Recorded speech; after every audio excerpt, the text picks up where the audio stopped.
about now. Cool. You see it? So, ladies and gentlemen, welcome to another live stream here on my Bow Wow Bill channel. Dude, let me put my little intro.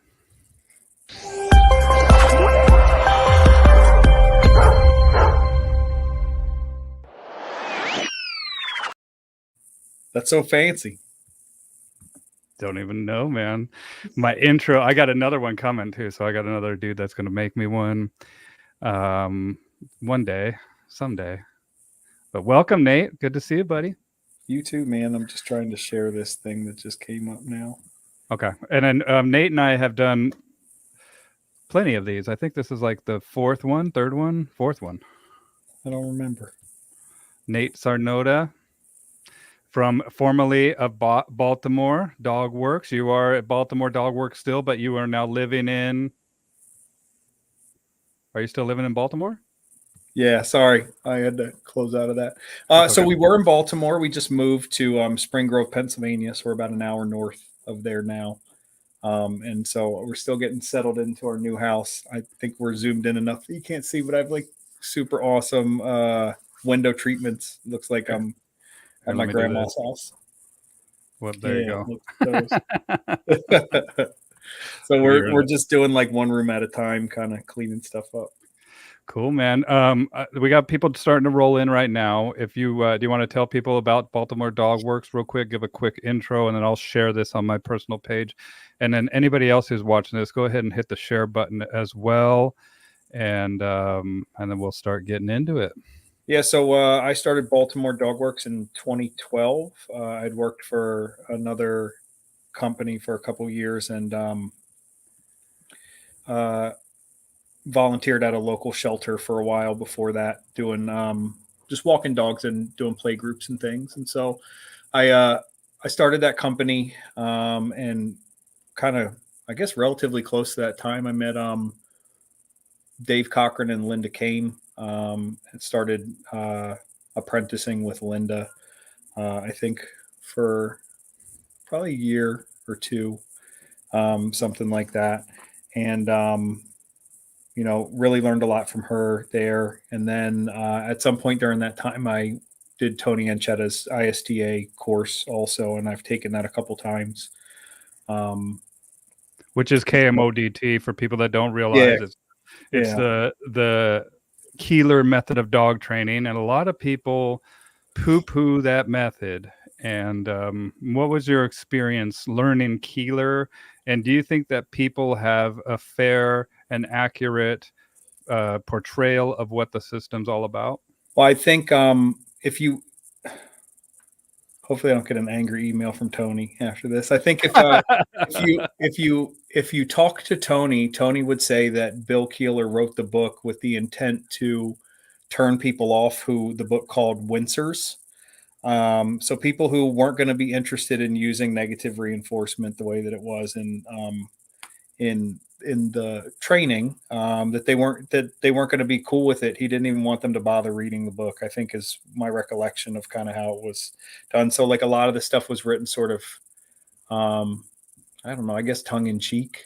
But I would say, because I didn't have that experience, I don't have any firsthand experience with him, that I don't think that the book itself has aged well. And I don't think that he did himself a lot of favors with the way that some of the stuff is written. Mm.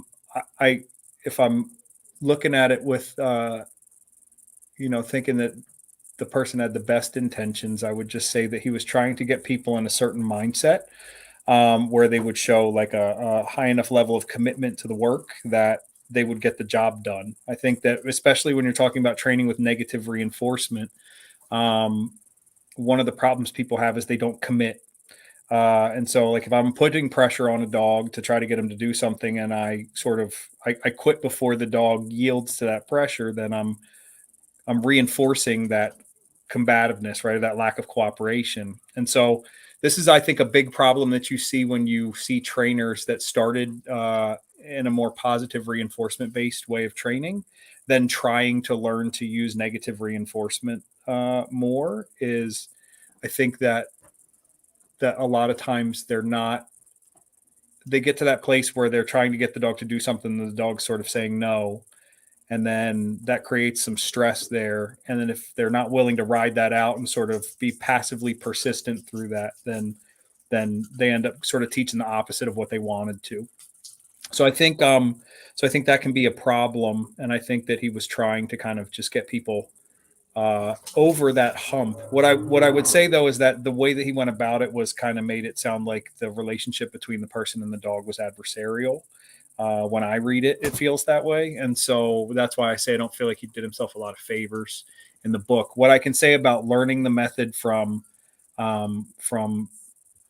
people like Linda and Tony, though, is that it's a lot less forceful than I think a lot of people think it is. Most of the gripes that I hear people um, like the things they have problems with are in the back of the book, Hmm. and the instructions are pretty clear that you're not supposed to do anything in the back of the book until you've done the front. You know, I remember 13 lessons, I think it is, or something. The book splits it up into, I think, group class format is 10 weeks, but there's more lessons than that in the book. So anyway, you're supposed to do all of the obedience training first, right? Where you're sort of pressure conditioning the dog. You're working through a very methodical program. And then if you get to the end of that and you still have problems where, you're kind of saying to yourself, this dog's going to die if we don't fix this problem, then he had Exactly. solutions that aren't very palatable, but also we didn't have all of the tools at our disposal then that we do now, at the time that that stuff was written. So I kind of feel like the same way with, hi, Linda. I feel the same way about Keeler as I do about a lot of this other stuff, is like to judge things that were written or done a long time ago through our lens now, with all of the additional information that we have and tools that we have at our disposal, I think is a little unfair sometimes. I mean, you can make value judgments about those things, but you kind of have to look at that as a point in time. And I would still Yeah. argue that I don't believe that there's another training system in existence that's produced as many reliably trained dogs to some sort of objective standard as Keeler method. I don't know of one. Well, it was a different time in the world too, man. And if you look at those pictures on the book here, right, we have pictures of the old westerns and right. So it's absolutely a different time, and it's like a no nonsense approach. And he wanted people to be serious about this stuff, but it was also, I think that it's just, we've kind of gotten softer in our day and age. And we shouted you out, Linda. I'm going to run to the comments here real quick. So we have Linda joining us. This is who Nate was talking about earlier when he started dog training, and then we also have Jackie's here. Is pragmatic. Pragmatic. That's what she says. Um, and and Jackie just asked a question regarding this. Do you feel that the modern retriever programs are based on the Keeler method? Um, well, I think if they're correctly done, I think most of the modern retrieving work that people are doing is negative reinforcement based, if you're looking at the primary form of motivation used in training. But I would say that in my experience, when I watch a lot of people do the work, they're using collars and other tools as positive punishers more than they're really using them as negative reinforcement. So I think it gets used incorrectly a lot in retrievers and in bird dog training too. Well, people just don't realize the power of that negative reinforcement and how it can be used to build drive, right? Where the Yeah. dog learns to, as we were speaking about it, people do it unintentionally, especially in the positive reinforcement realm, where they think that they're stopping a behavior, but they're not getting to the point that is bridging the gap between what we call the messy middle, where it kind of looks like the dog might be struggling, or looks like shit, or feels like shit when you're doing it. I'm trying not to swear as much. Feels crummy when your dog's doing it, but we realize that the dog just learned, hey man, I just have to fight harder. I have to do this. I have to reach this level of intensity to get what I want, inadvertently teaching the dog the behavior almost counterintuitive to what we are trying to teach them. Yeah. And What I see a lot with e-collars in particular, but honestly with all of the training, is a lot of like what Bart would call popo-nay training, where you do a lot of building the dog's drive and desire for work, and then you kind of are just adding those tools in at the end to try to control the dog. And because they weren't used in the learning phase of the work that those folks were doing with those dogs, then the only way the dog can interpret it as is kind of something that cuts drive or a brake pedal, right? And so it doesn't. I just think it makes it the use of those tools and techniques a lot more limited than they have to be. And I think that's one of the things that I like when I watch really good um, retriever trainers work, is I think that they do the best job of teaching pressure as a keep going signal Yes. to dogs. I just think you see it there more obviously than you do in most other disciplines. I think like you'll see some of that stuff where people are using tools in some of the bite work, maybe as like an agitator, um, right? So they're kind of using it to increase the drive level of the dog, but I'm talking specifically as like a cognitive. You're on the right track and keep doing that thing. Kind of using it that way, and then I guess it still is technically negative reinforcement, but I think it's skirting that line between being an actual reinforcer and just communication. Um, at that Well, point. considering it and including it with the methodology of training instead of trying to just get to the point of what we're training the dog, to make sure that the dog is well versed and knowing, hey, we don't just get it here this way, but we also get here this way and this way and this way, with the pressure being included as well. And so the dog doesn't shut down, doesn't look at it as an aversive, like that popone stuff, positive, positive, negative, where we include it as something that the dog kind of learns how to toughen itself through, and but in a good way, right? And that's the other thing I love about, we were talking about Keeler method of dog training earlier, about preparing the dog Yeah. and incrementally up in the ante, um, and then also doing the readiness test too, and realizing that each dog is an individual. Some dogs are going to take some of this teaching pretty quickly and get it, put it together, and some dogs are going to need a little bit more time, and that's why we have readiness tests. And the readiness test is twofold. One is to make sure that the dog is kind of picking up the abstract conception that you're laying down, and that they're ready for the next increment of learning, right? Yeah. And I think so. Since the last time we talked, I've done silver and gold school, well, new silver and new gold school for Napopo. And we had talked probably offline before about this, but about Keeler method and old Napopo being very similar. Yes. And I think I agree with that still, but not entirely. I think I would have said that a lot more strongly before going and learning more about Bart and Michael's system.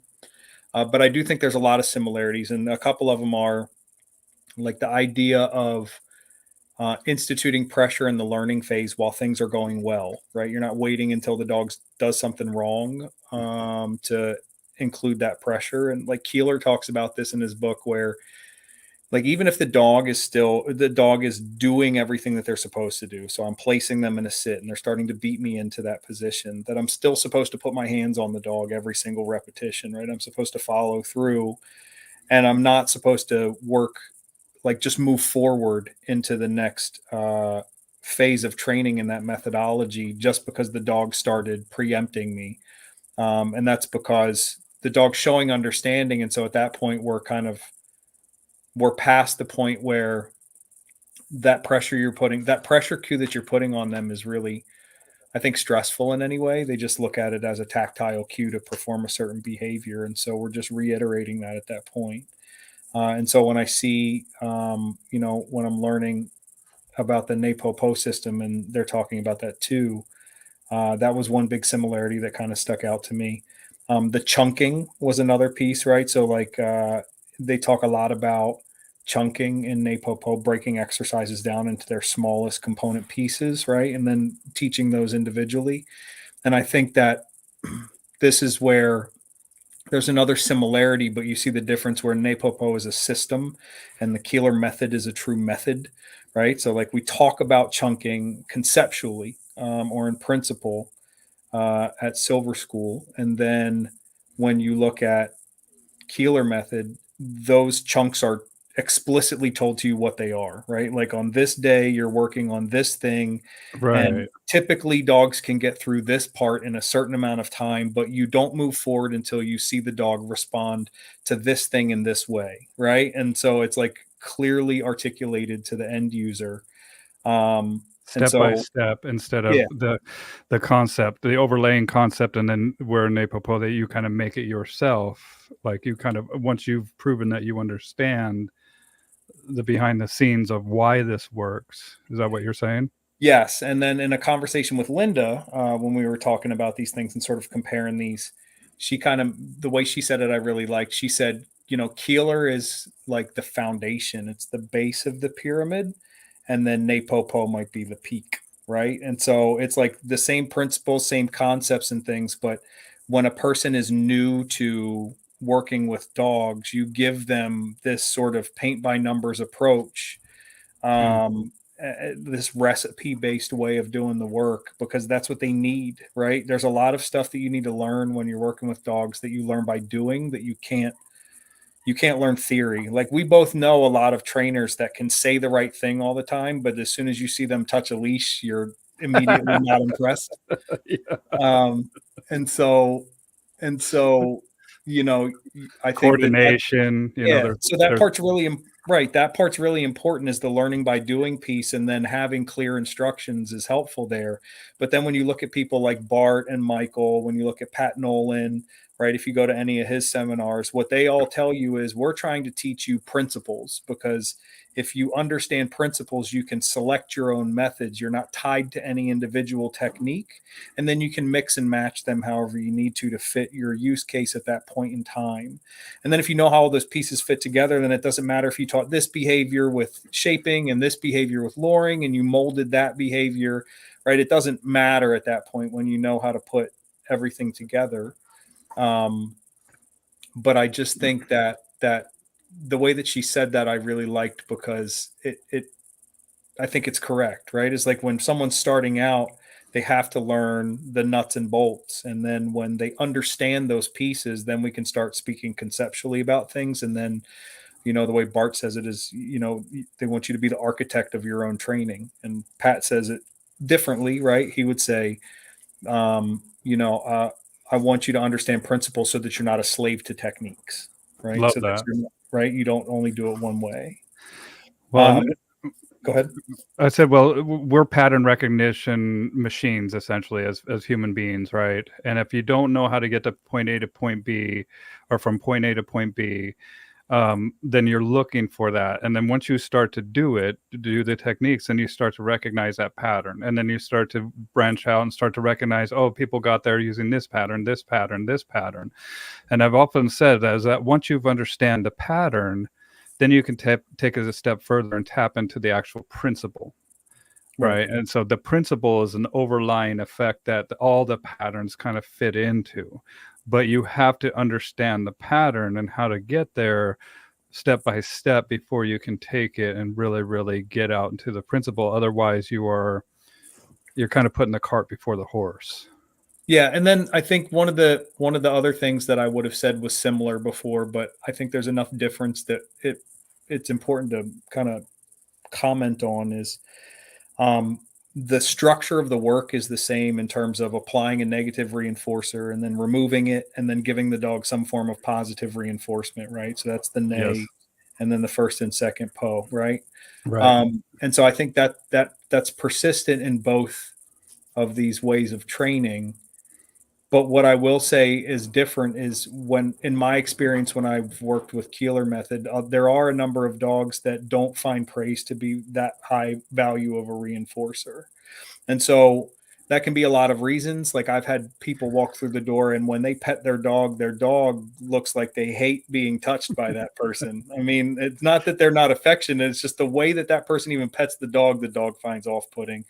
And then you have to have like some very basic conversations with people about like, can you just look at your dog right now? They don't like what you're doing, right? So Well, and that's relationship too, right? so And you that's see that, and then you see dogs that are just really aloof too, and they're not motivated by that as much. So they're like a lot of dogs that are really scent driven. So some of the or just hounds that I've worked with, mhm. right? They just don't care about that a whole lot. It's not important to them. It doesn't have value, and Yeah, and then but that's one the of the work and does. yes, and that's a key thing, like, that's where we start, right? When we start talking about, Bart and Michael's system is we don't train until there's ignition, right? And so, part of what they're talking about is I have to have some kind of money that the dog wants really bad, right? And that can be whatever it is, but if I'm having to work really hard to motivate the dog, or the only way I can get the dog to do things is to twist their arm to do it, right? Or to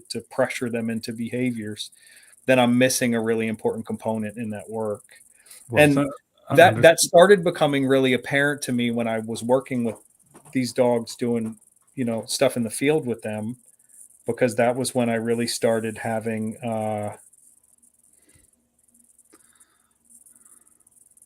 understand or having what? I'm sorry, I'm reading Barry's comment. Oh, we'll get to the comments here in just a Yeah, second. yeah, yeah. I'm Well, actually we'll stack them up and then we'll go through them. But I got you. once you got out in the field, Yeah, so you like when I got out in the field, there were a lot of times where whether I was working my own dogs or I was helping other people with their dogs, where at times we're having to put a lot of pressure on the dogs. I don't have control over, like, when people are doing other sports, like all the bite sports, right? Your decoy, you can tell the decoy, like, bring it up a level, take it down a level, like.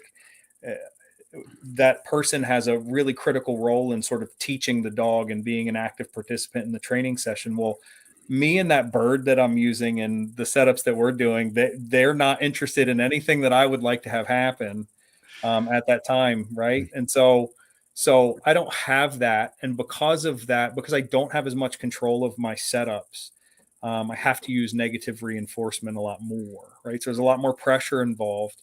But what I found was like those dogs were fine with that as long as they understood what it meant, and then they were getting rewarded frequently enough in that work that their hope was higher than their struggle, right? And so that was when that like really started kind of putting pieces together for me, and then going and learning about sort of manufacturing drive in dogs that don't have it by doing some of this free shaping work at the beginning of our process was really enlightening. So that was a difference, I think, between Keeler and Napopo. New Napopo that I liked a lot. well, Um, it's understanding. Okay, so just to recap, and then we'll go to the yeah, yeah. comments here. Mhm. Is like it all boils down to understanding that particular dog, what they find value, and if there's nothing really that we can see that they find value, to reconstruct a way that the relationship between them and yourself, the rapport is built through the finding of that value and building that hope in that animal. Right. Right. And we can do that with luring, with, well, that's the operant stuff. That's the, instead of the classical conditioning where we're luring but we start to train the dog. Hey, look, this can be a game for us where you can figure out and find your advantage here and find what's going to bring about some pretty significant value to you, pretty significant rewards to you, for you to seek and um, to work on and be motivated to try new things, and then we can capture that behavior in the form of operant conditioning. And then, before we get into it too much, does that make sense to you, Nate? Yeah, I think so. I see Gretchen too on your name. Just so she's got to do a shout out real quick. She's sitting at the other end of the couch. And I'm coming. Yeah, come over, Gretch. Since your name's on there. There's Gretchen, ladies and gentlemen. Let's go to the comments here too, you guys. So, hi, Gretch. Hi. Great to see you interviewing Nate. He's awesome. Oh, Kashi's here. Kashi's from India. You guys check out Kashi. Yeah, Kashi asked me to send him a bunch of retrieving dummies, so like dock and ducks and bumpers, and I agreed to it before I knew anything about international shipping or trying to get stuff from here over there. So that was an ordeal, but I'm glad everything made it to him safely. Fantastic. Linda's here. She's incognito. I almost didn't recognize Nate. Look at how sharp you look, dude. I just got a haircut. I know, you're looking good. The OG is here. OG George Cockrell. What's up, buddy? Hope you're doing good, man. Love you. Let me see. Doing the online retriever course now. Linda says just introed some form of pressure for the first time during the bridge. That one point tell you about the previous week. So, tells you about the previous week. I assume that she's talking about building kind of like that toughness that we were talking about, or the negative reinforcement, and if that dog really understands that, or if the dog's going to shut down. Yeah, I think so. Like, if did you do the Keeler open work, Bill? Me, I started it, but I did not finish it. So I don't know for sure, but I think what you might be talking about is after you've done a bunch of mouth placements, which is the first step in that work, then you tighten up the chain collar, and you're kind of just holding the chain collar tight and presenting the retrieving object to the dog, right? Pressing it up against their lips, and you're waiting for them to open their mouth and take it without you physically opening their mouth for them. And that's kind of your objective confirmation that they understand what they're supposed to do. And then after that point, you would start your ear pinch work. Okay. That's the old Keeler. So here we are with Barry. Barry, I wasn't trying to say that. I wasn't saying that when it was done correctly, they use it as positive punishment. I was saying I see a lot of people who think they're doing it right, but they're only ever blasting their dog when their dog does something they don't like. And then just the timing of the application and the removal of pressure makes it positive punishment because they're not doing a good job at what they're trying to do. That's what I was trying to say. But I agree 100% with what you're saying. So what he's saying is, hey guys, with retriever work, enforcing to the pile, force, pressure, and route by your side and remotely, if done correctly, is negative reinforcement, not positive punishment. Otherwise, the dog wouldn't go. When they're what the work that he's talking about, right? When you're working on the initial kind of after you've done force fetch and you're working on all of these yard work drills, one of the things you're teaching the dog is that pressure from my side means go, right? Go straight, go fast, go hard. And then you're working on when you pressure them in route, right? So they're already on their way to go retrieve something. And then I put pressure on them. Maybe I give them a verbal back. You're telling them, keep doing what you're doing, dig in more, right? So keep negative going. Reinforcement. Yeah, right. Yeah, and that's where, right? So from your side, pressure turns on, the dog moves, then pressure turns off. So that's negative reinforcer of that action. And then when they are in the behavior, pressure turns on, and then they stay in that behavior, pressure turns off. That is also a reinforcer of that behavior, right? Whatever's happening when that pressure turns off, is the behavior that's being reinforced. Well, and we're also looking at the learning pyramid, and just like we were talking about how Keeler is the bottom of the kind of dog training philosophy pyramid, we also talk about learning pyramids where we're helping the dog, and then we just kind of push the dog a little bit. And once the dog reaches a certain point, we use that pressure to push them even further, right? And let them know, hey, look, you're like keep it up. You know what you're doing here. And so we're gonna start to introduce something that's going to be a little bit of a challenge to make sure that you know what you're doing here. And then the activity, the behavior becomes a reward in itself, right? And even though the pressure is there, the behavior is so much more valuable that they're ready to endure through anything to get through that. Yeah, and you see that, I think, again, that's a place where in the retrieving work you can see that a lot. That those dogs, you are putting them through a pressure-based program to teach them that they have to do these things, right? You're installing that must key, but you see no loss of desire in those dogs to perform that work. And at a certain point, And this is where, Bart will talk about this, about you want them to do, you want to make it easy to do the right thing at first. And then as you go through training, you want to make it hard to do the right thing, right? You do the right thing, even though it's not the easy thing to do. And then you'll see these dogs do that stuff, particularly in the retriever work where they're forced to take obstructions, right? Yes. So like, I'm not allowed to run around something if I could run through it or jump over it or whatever Yep. the case may be.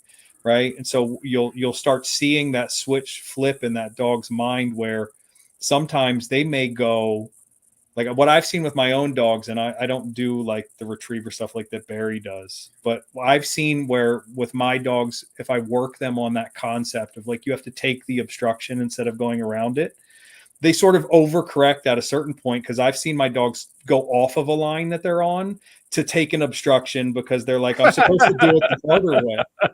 They're actually looking. And then you have to, and then that tells you like your training's not complete, right? They're doing Right.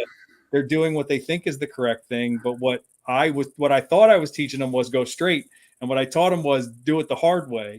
And so, you have to go back in and refine your teaching there when you see that stuff. But Well, that's another thing, like Bart talks about anticipation, right? That's the dog anticipating what they think you're going to do, which means they're thinking about what I want at that point, and they're thinking about how to get what they want by doing the stuff the way that I want. And so that's always a good thing when that happens, even if it's not exactly what I wanted them to do. Well, and it speaks to the versatility of the training and how the depth of the approach Yeah. that we have with this stuff, because not only are we up in the degree of difficulty, up in the ante, if you will, to the dog understands the task at hand, but we are going to randomize it as well. So the dog doesn't just take it upon themselves and run, like go and run up a tree or something, because they think, oh, let me find the most difficult shit to do. It's like, no, we still have structure here, and the randomness it helps to generalize the process and improve the training of the relationship with you and this dog. And so the task becomes the behavior becomes the important aspect of this, and the dog is kind of looking to you as well as the feedback of like, I'm not just a hard ass. Like this is something that it's challenging, but it's also versatile. And as I was saying, like we're going to be putting stuff in, and we're going to be taking stuff away, and just to show the dog like this is something that at the end result is the most important thing. It's not, I mean, it is working through it, but it's the varying different degrees of what they're going to counter, the stimuli that they're going to encounter, that proofs and makes sure that the dog realizes that it's not totally up to them. Right. Does that make sense? Yeah. Okay. Anything on you, Gretch? Well, yeah, no, Gretchen had a fantastic summer and early fall.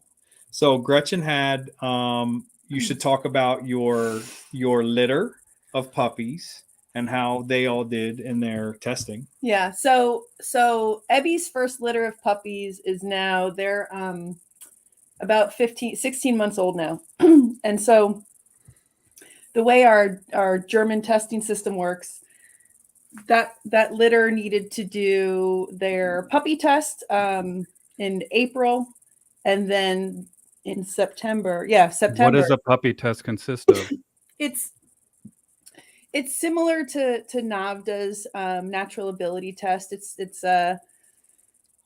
to look at the dog's natural ability. So they're not expecting these young dogs to have a whole bunch of training on them, although there is training that, pretty much everybody does to help through it. But they're looking at a couple things. The actual tasks are a live rabbit track,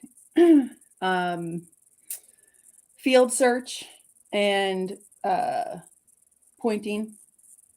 But they're just like looking for like a flashpoint. When they do the live rabbit tracks, we usually go to a beagle club in whatever region the test is being held.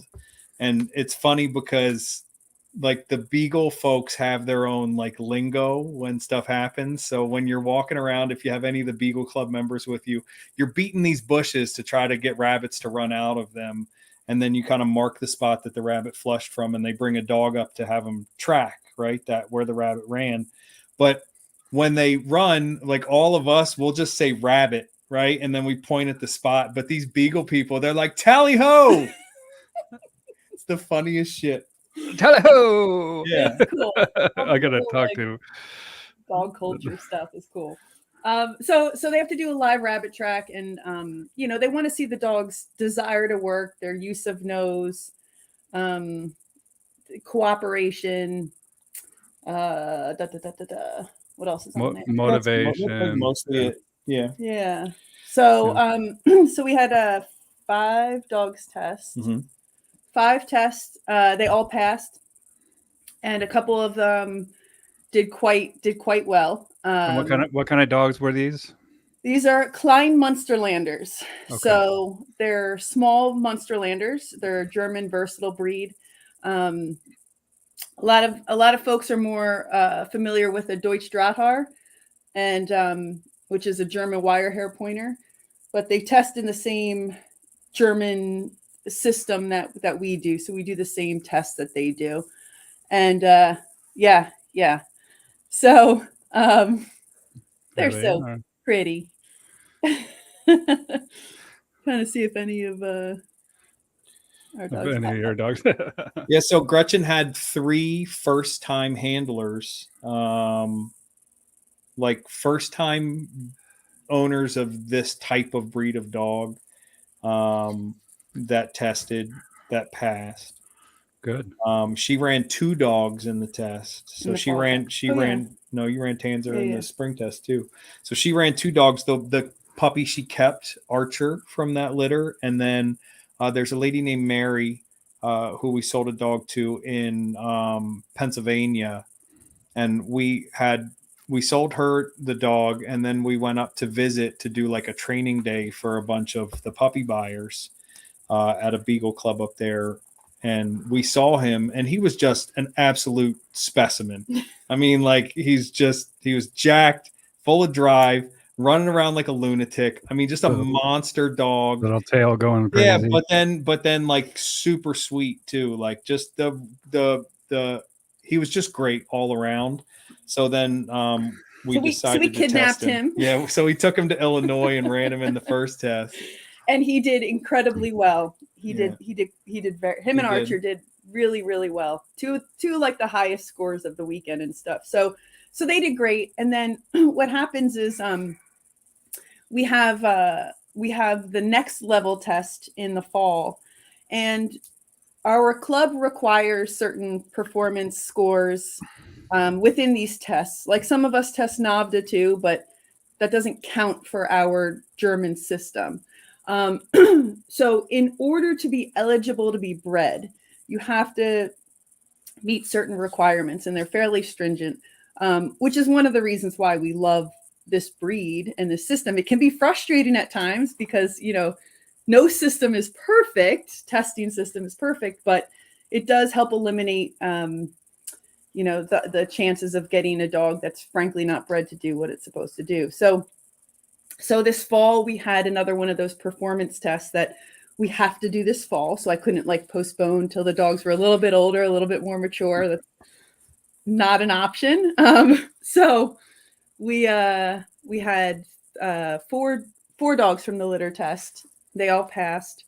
But it involves, you know, force fetch. So over the summer, these dogs, you know, had to go through a force fetch program. And I think that the way we do it, which, you know, you're probably pretty familiar with in terms of negative reinforcement and positive reinforcement, right? And I started Archer with like a no force fetch early on. Well, you shaped his whole retrieve like way before you started force fetch, and then when we started force fetch, you started with the unforced force fetch. But then I think for us, so like there's I don't want to go too all over the place. Yeah. But Well, let me finish this thought. So like with the unforced force fetch, right, using the slip lead on the neck as part of the way that the pressure is applied, there's some value there when people are doing bite work because the decoy is able to be the one that applies pressure to the dog, right? So like if my dog bite is getting sloppy, right, they're chewing or something like that, then the decoy can pull, right, apply that pressure, have the dog regrip, and then relax that pressure. And a lot of this is another thing that, like, spending more time around different disciplines is retrieving and bite work share a lot more in common, I think, than is different. Even though maybe some of the mouth habits and the other behavior of the dog while they're doing that stuff is different, I think there's a lot that you can borrow from each of those places. But anyway, what I'm getting at is there's a particular use case in a particular type of dog training where applying pressure with the slip lead in that way where I'm facing the dog is helpful. But for us, all of the stuff we're asking our dog to do is move away. So Yes. even though we've taught that pressure cue, we still do ear pinch and we still do e-collar because I want to have multiple ways that I can use to enforce that work if I need to. And so we kind of like took the Keeler method way of doing it that we know, and then the other ways, and just tried to kind of combine all that stuff. But again, just kind of sticking with the principles so that we can swap out those bits and pieces to fit our use case the way that we wanted it to. The principles is the overlying, where the patterns are the different methodologies that you use to get there. Yeah. Right. And if you look at bite work versus retrieving, I mean, retrieving is a form of bite work, right? Yeah. Because their dog's using their mouth to grab something and to bring it back. It's just, I think, a little bit more involved um, in some aspects. In other aspects, bite work. I mean, long story short, they both can borrow from each other's methodologies, I believe. And so, yeah, continue. Gretchen testing stuff. She basically had all these people had a summer to get their dogs force fetched and then to teach a whole bunch of skill-based behaviors that use the trained retrieve. So they had to do their regular force fetch, they had to do force to pile, then they had to start working on they had to work on dragged game. So a person drags something dead, 300 meters or so. The dog has to track that and then pick it up and bring it back. So that's just testing obedience, even when the dog's out of sight of the handler. And then there's some water work, a couple different things there. So it's a very retrieving heavy test. And so we got a bunch of first time handlers through their force fetch work, through all of that training. They all scored pretty well. Gretchen did herself 3 dogs. So we had another puppy buyer that had some stuff come up. So we took that dog and did a bunch of work with it. And then she had Tanzer again for most of the summer. No, you had him for only like 2 months. And then she was working with her own dog Tanzer. So she Archer. So she put 3 dogs through a force fetch program and did all the other work there. So she really worked her ass off all summer. And then all of those dogs passed. This guy Justin, that was a pet dog training client of ours first with a German Shepherd named Rosie. He got a puppy from that litter. He did all the work with his own dog with our help. This stuff, whenever you're doing these kinds of things, it always turns into a team sport. You got to have like 6 sets of hands to get anything done. But his dog did decently well at the puppy test, but he fucking smoked his HCP, man. That next level test, I think he got a 187 on that test. He was high score of the day, I believe, and his dog just absolutely crushed it. And then he just sent me a text message today. So he just shot his first wild bird over one of his dog's points today while he was out hunting. So he shot a woodcock over his dog. Do you guys do any shooting with the puppies at all? Yeah. Oh, yeah. So most of these dogs, man, we're shooting over them by like 3 months old. Okay. I mean, it's very like even makes sense. I think that it's another thing that Bart will talk about, right? Is like when he talks about some of the training that he was kind of like brought up in, he talks about like brutal training makes good dogs. And I wouldn't say that the training that we're doing is brutal, but I think the testing system that we're in is a little tough on dogs. I mean, it's asked for a lot at a young age. And I think because the dogs do have to pass that to be able to be bred in this system, it does create a certain kind of dog with a certain amount of drive and a certain amount of Expectation that we have that this dog is, intuitiveness through adversity. Yeah. So yeah. I don't. We do a little bit of stuff with like blank guns and things. We'll have the dog running around in the field, and then just kind of somebody standing off in the distance, and we'll shoot, and we'll gradually move closer. But you don't see problems with it because they test so intensely for that kind of stuff. So you can start really young. Well, the breeding requirement. So if a dog is marked gun shy at any of these tests, they're automatically out of the breeding.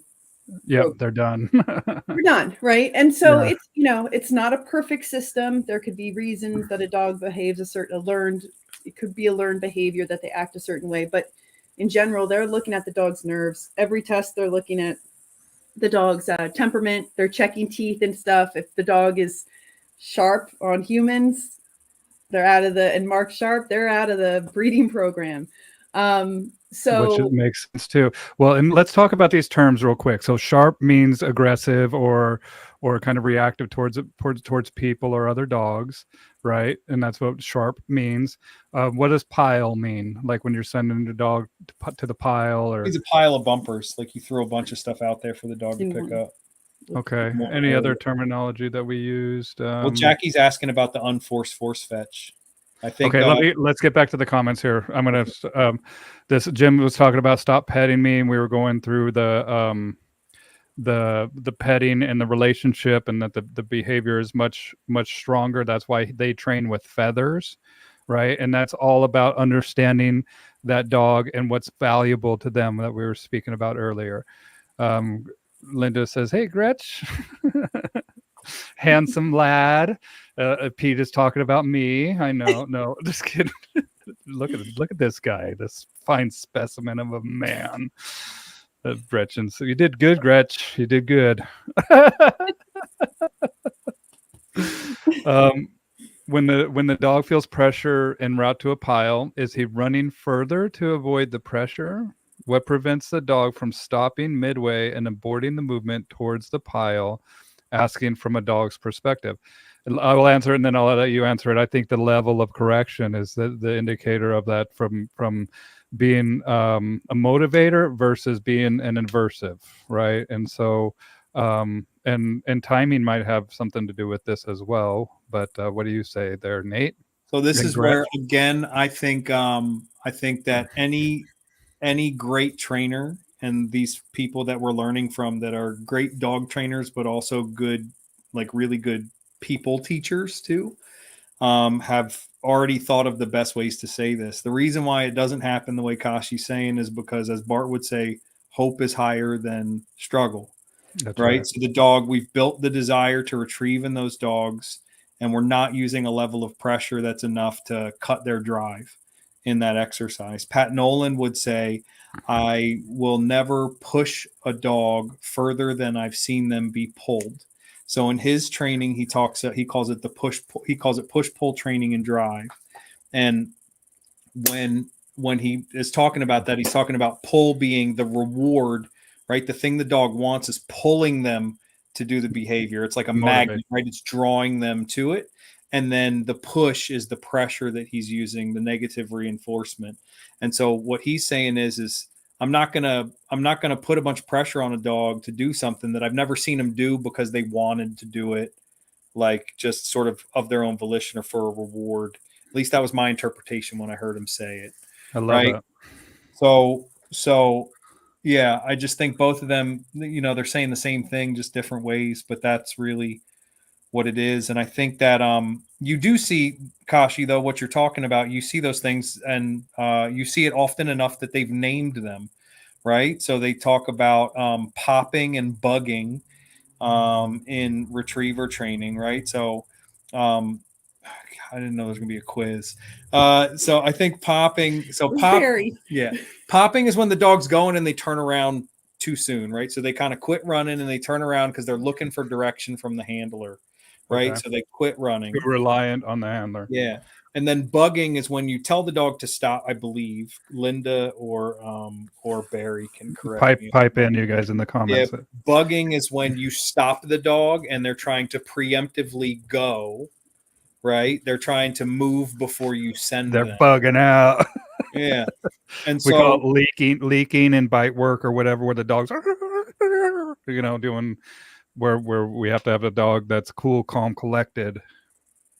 yeah, so in both cases, right, the problem is the dog is I think with bugging the dog is trying to beat pressure, right? And then I think with popping the dog just they don't know what to do, right? So they've lost confidence, which is why they're looking back at you to try to figure out what's going on. And in those cases, the solution a lot of times is you simplify your setup, or if the setup already is what it is, then a lot of times you just close the distance with your dog. So like if my dog has trouble in some exercise I've set up, usually I'm going out to the dog. I'm closing that distance. So I'm trying to kind of help them in Yeah, those little cases. And reinforcement. dude, there's so many factors in this stuff. Like I was at a thing with Barry this like 2 weekends ago. So there's an organization called the Masters of Foxhounds Association. And they put on an event called Dog Days. I just posted about it today on my Facebook page. We'll get there too. Okay. And we're gonna talk, and I'm gonna go into the pictures and stuff that, Well, and then we'll chat about that later. But go ahead and what I'm getting at is when I was watching Barry run his lab, like I just watching him do what he was doing, and I knew enough about it to know what he was doing. And then when I saw him do something that I didn't understand, I was able to ask a question that I think was reasonably coherent, and he was able to answer me in a way that I felt like I got something out of it. And so, you like learn. There's so that stuff that he's doing, the stuff that like Pat did for so long. Linda worked for Pat for a while, right? But that like retriever work that they do is so technical. I just think that there's more moving parts there than, or like more things to think about than any other kind of training I've personally spent any time kind of studying or looking at. And I haven't looked at everything, but like there's when you're looking at a lot of that retriever work, like you got to pay attention to how long the grass is and like which bumpers you're using. And when you're using different kinds of setups, like are you trying to use stuff that's out in the field as things that your dog can use as landmarks, or are you trying to use them as things that are going to create like landmarks that you want the dog to run at, or are you trying to use them as things that create suction, right? So they're going to pull the dog off of the line that you want to send them to. And if you take a step back and you study that discipline in particular, like retriever training in particular, I think you can learn a whole lot that you can apply to like everything else that you would do with training. So like that sort of stuff is just creating like a truly discriminate response in the dog, like that they're actually listening to what you said and they're doing exactly the thing that you said. They're not making assumptions, right? That kind of stuff. I think that that's I've gotten a lot out of that. I think more than most other things. well, I think it boils down to like this is an art and a science, and now we're delving into the art realm of it because there's very finite and objective ways of approaching, and just like we are talking about with the patterns and the principles, this is where we start to delve out new patterns of understanding by knowing the overall principle, the objective of what we're trying to achieve. Yeah. Right. But Yeah. great questions, man. Great question, Kashi. And then Linda pipes in about the transition of placement to ear pinch, talking about the force fetch and teaching that. And then we got Barry. Barry has an open invitation to come on one of these, but Barry's a little bit more introverted, so we're seeing. And I actually want to probably just give him a call, or need to go just hang with you guys now that everything's good on my end over here. I wasn't giving you shit, just contributing, agreeing with the point. And look at that beautiful girl he's got, man. Congratulations on the baby. So fascinating, so informative. Barry and I need this as an educational seminar the next Dog Days, says Billy Joe. Um, no force fetch. How does that work? I know someone did a program of no force fetch, no force fetch, and does not feel the dog is truly force fetched. This is Well, so. so what we're talking about is unforced force fetch, which is Or the no name force, that right? it's the name that they use for the way that the retrieve is taught in the NAPOPO system, and it is a forced fetch, but it's taught with it's taught in the NAPOPO system, which means it's using negative reinforcement and positive reinforcement. If you're doing new NAPOPO, then you would probably have also shaped the retrieve beforehand. Bill, you would know this stuff better than me, Yeah. so Well, and it's maybe you also can add it's some detail. this is where the importance of reading that dog comes in, right? And we want the dog to think it's their idea, right? And so that's where the dog, and we want it, as Bart says, like, give that to me, fucker. Like, we want the dog to tell us that, like give it to me. And we started on our finger, so we got the placement and the pressure of the mouth first and foremost, and then we have to have an operant cue to let the dog know exactly what we're when the behavior that we're asking for has been reached. And then we start to transition that up into longer different objects, longer holds, and then we'll start to introduce some negative reinforcement, pulling on it, petting the dog, different positions, different things like that, where the dog really understands. Oh, I need hold this, sitting, standing, down. Until I get the release word, and it's just that structure and repetition, and that's it. We want the dog to think it's their idea is at the end of the day, so that's why we call it unforced force fetch.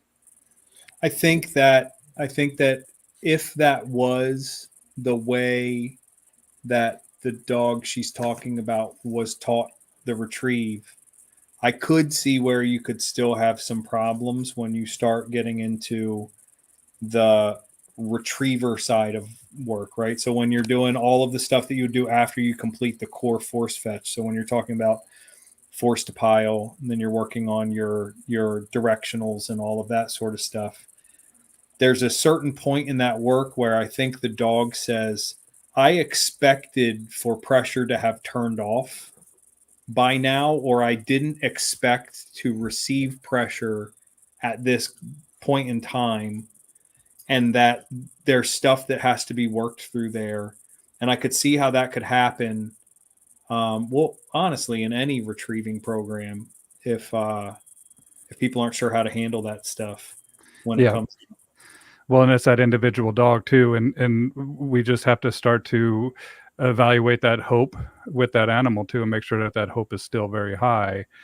Because when the dog starts to doubt that, then that's when we realize that our hope cup is kind of running empty, I would think. But I can see, especially at different environments, um, different times of when we're working this dog, how that can become problematic as well. But we take But a that's note where and but that's where Bill, that's where I think I find a lot of value in a lot of the work that I did with Keeler, because there's been times where I worked with dogs where they didn't have, I would say that they didn't have that hope.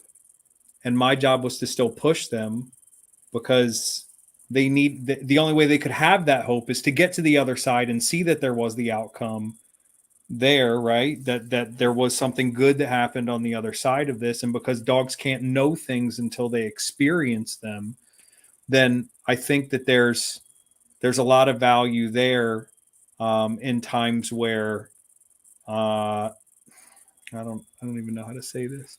I find myself, especially in my capacity as like training director for an organization of people that meet once a month to come train, but they're not required to train the way that I train, right? I have to come up with solutions to their problems on the spot a lot of times. And so a lot of times what we have to do is we're putting pressure on these dogs. And then my only goal is to just make sure that the handler and the dog both come out of their understanding that there had to be some sort of end goal that the dog could clearly understand by the time we finish that work that we're doing. But there's not always that hope preemptively for the dog, where they get to say, like, I believe that this is going to lead to something good. I think you can teach with negative reinforcement only if you're good at it, that the pressure is like the dog has hope because I'm telling them they should have hope. Like me The applying pressure to relationship. you implies that there is something good on the other side of it. But that only works if I'm tactful in how I'm using it. Well, that boils down to the relationship, and that's the rapport that we have with that animal, the trust. And And that's where I think you see distinction sometimes with this stuff too, like wanting the dog to feel like everything is their own invention. You spend like with some of these hunting dogs, like they're hardwired to be very independent. And so a lot of what we're trying to do is get the cooperation and compliance. And I think with some dogs, you can reverse psychology that the way that you see a lot in the Napopo work. And then I think with other dogs, sometimes there is a certain amount of like, you're doing this because I'm telling you have to. the must key. Yeah, right. The must key isn't as strong as it can be if the dog thinks that it's their invention, because then the dog will invent a way out of it too. Well, and you that know? was the pro. So like Yeah. my dog Anya, I had a problem with her for a while where she was breaking on the shot and going. She was helping herself to retrieves in the field work, and I tried a lot of things to fix it, but at a certain point, you know, I'm going up in levels on my e-collar, and I'm trying to make it clear, like, hey, you have to stop and stand still when I tell you to. And I felt like I had a negative reinforcement problem there, and I think that I did, but what I'll tell you was there was not a level on the collar that I was using that mattered more than her getting that bird in her mouth. Yeah. So at that point in time, again, when I go back to, and I shouldn't even attribute this to Keeler, because if you watch a lot of the stuff that Bart was doing with that dog Jack that he has, where he was like, he had one video that sticks out. He had a box on either side of him, like a north and south pole, and he was trying to release the dog to go get a reward from one, and the dog ran to try to go get a reward from the other one. So he stopped the dog with a line and directed her to the correct box. And so what I had to do with my dog Anya was physically prevent her from being able to reward herself enough times that she stopped trying, in combination with showing her that there was a guaranteed reward for standing still. So what I literally did was basically tied her to a post, and then she couldn't run when she couldn't break on the shot then. And then I would pick up the bird and bring it back to her. So I'd bring her a room service reward for standing still. But I had to do it that way because trying to stop her with an e-collar, she just didn't care enough. They're It's like, there just too wasn't, tough. yeah. And then so I fixed that problem, but then we still had some times where it just wasn't working as cleanly as I wanted it to. So then the next thing that I thought about was, I'm using a collar cue on the neck to tell you to stop. But everything else I've ever taught you, when you feel stim on an e-collar on your neck, has meant move your Still, ass. right, move. And Yeah. so what I did was I put a second collar on her Her belly, belly. Yep. and then that only ever meant stop. Right. And Like so, a whoa. Like I've taught. That's how I tell. Whoa. Is with right. that. Right. So it is a negative reinforcer for the stationary behavior, but it's also a tactile cue that only ever means one thing. So I think it limits the confusion. So now the way I kind of describe it to people is the neck collar is my gas pedal, right? And then the belly collar is my brake pedal. And then those things, because we use them that way consistently, the dog doesn't get confused about those things. So that's been really helpful. And then again, you go to Napopo Silver School and they give you cool tools and stuff, right? So I have, you know, my Martin Systems collar now, and I've used other e-collars with finger kicks, but I like that. Though I can fit 2 finger kicks on this finger, and I can still mount my shotgun and shoot well. And then I have my go and my stop, right? A collar on the neck and a collar on the belly. I'm using the micros. Um, the one on the neck is on an extender, and then the one on the belly is just a regular collar. but I can fit both of those on my finger and still mount my shotgun, shoot birds, and then stop my dog in training by myself. So I'm like one-man band out there. Just got to be careful, dude. When I was throwing a retrieve for my dog, and I was like, "Wait, where'd my finger kick go?" And it's in the lake. It went right into the lake. I had to go walk into the lake and find it. Luckily, I found it. It still worked, but I was like, "Man." And then also when you're doing the belly collar too, we have to. A lot of dogs get a little bit weirded out by something stitched around their belly. So you have to kind of do a little loosing and then maybe tighten it down a little bit more, from my experience. Well, I don't teach anything with electronics first. Right. At least I haven't historically. So when I did that work, I put a half hitch around her belly that was attached to a like a stake in the ground. So she just got like tightening of a long line basically around her belly first. And so we just do that. And then, she moves her feet a little bit. And then when she finally stands still, pressure goes off. And then I would bring her a reward. And so we just taught that like in our training facility on a back tie with food and pressure. And then when that was going well, then we added the belly collar to that. And then we were able to transition away from the hand tools and just go to electronics. So it was like phased also. Yeah, and that's where she's in control of that as well. And a steady to wing shot or flush at upper levels. Yeah. So NAVDA utility requires that, and then the utility test in the German system. So I'm gonna prepare both of my dogs for that this training season, and then that requires steady to wing shot and fall also. Yeah. Okay, I'm going to go through. We got a lot more comments here. I think they use a lot of hold conditioning and introduce the concept early with a lot of positive association before applying pressure later. Popo nay. And using force to ensure the dog will do it on command. Interesting. I think he was responding to Jackie Pitts about asking about the unforced force fetch. So, no, there is force involved with the unforced force fetch, but you are... We'll do it when commanded, right? So, the problem with all this stuff, and that's another thing that I like about what I liked about my silver school was a lot of these terms we're using are really loaded, and so I think like Nate Popo sidesteps a lot of that by saying like this is our terminology, and so we're going to use our words our way, and that way you can say and think whatever you want, but you can't say you were confused about what I said because I didn't use the words that people have these, differing opinions on. Like when people say force fetch and they talk about the force in it, like to some people that means like you pinch the dog's ear or you pull on their toe so hard that they scream, and then that's when you can stick something in their mouth. Well, that's never been how I've force fetched any dog, but I have used ear pinch on every dog that I've ever force fetched.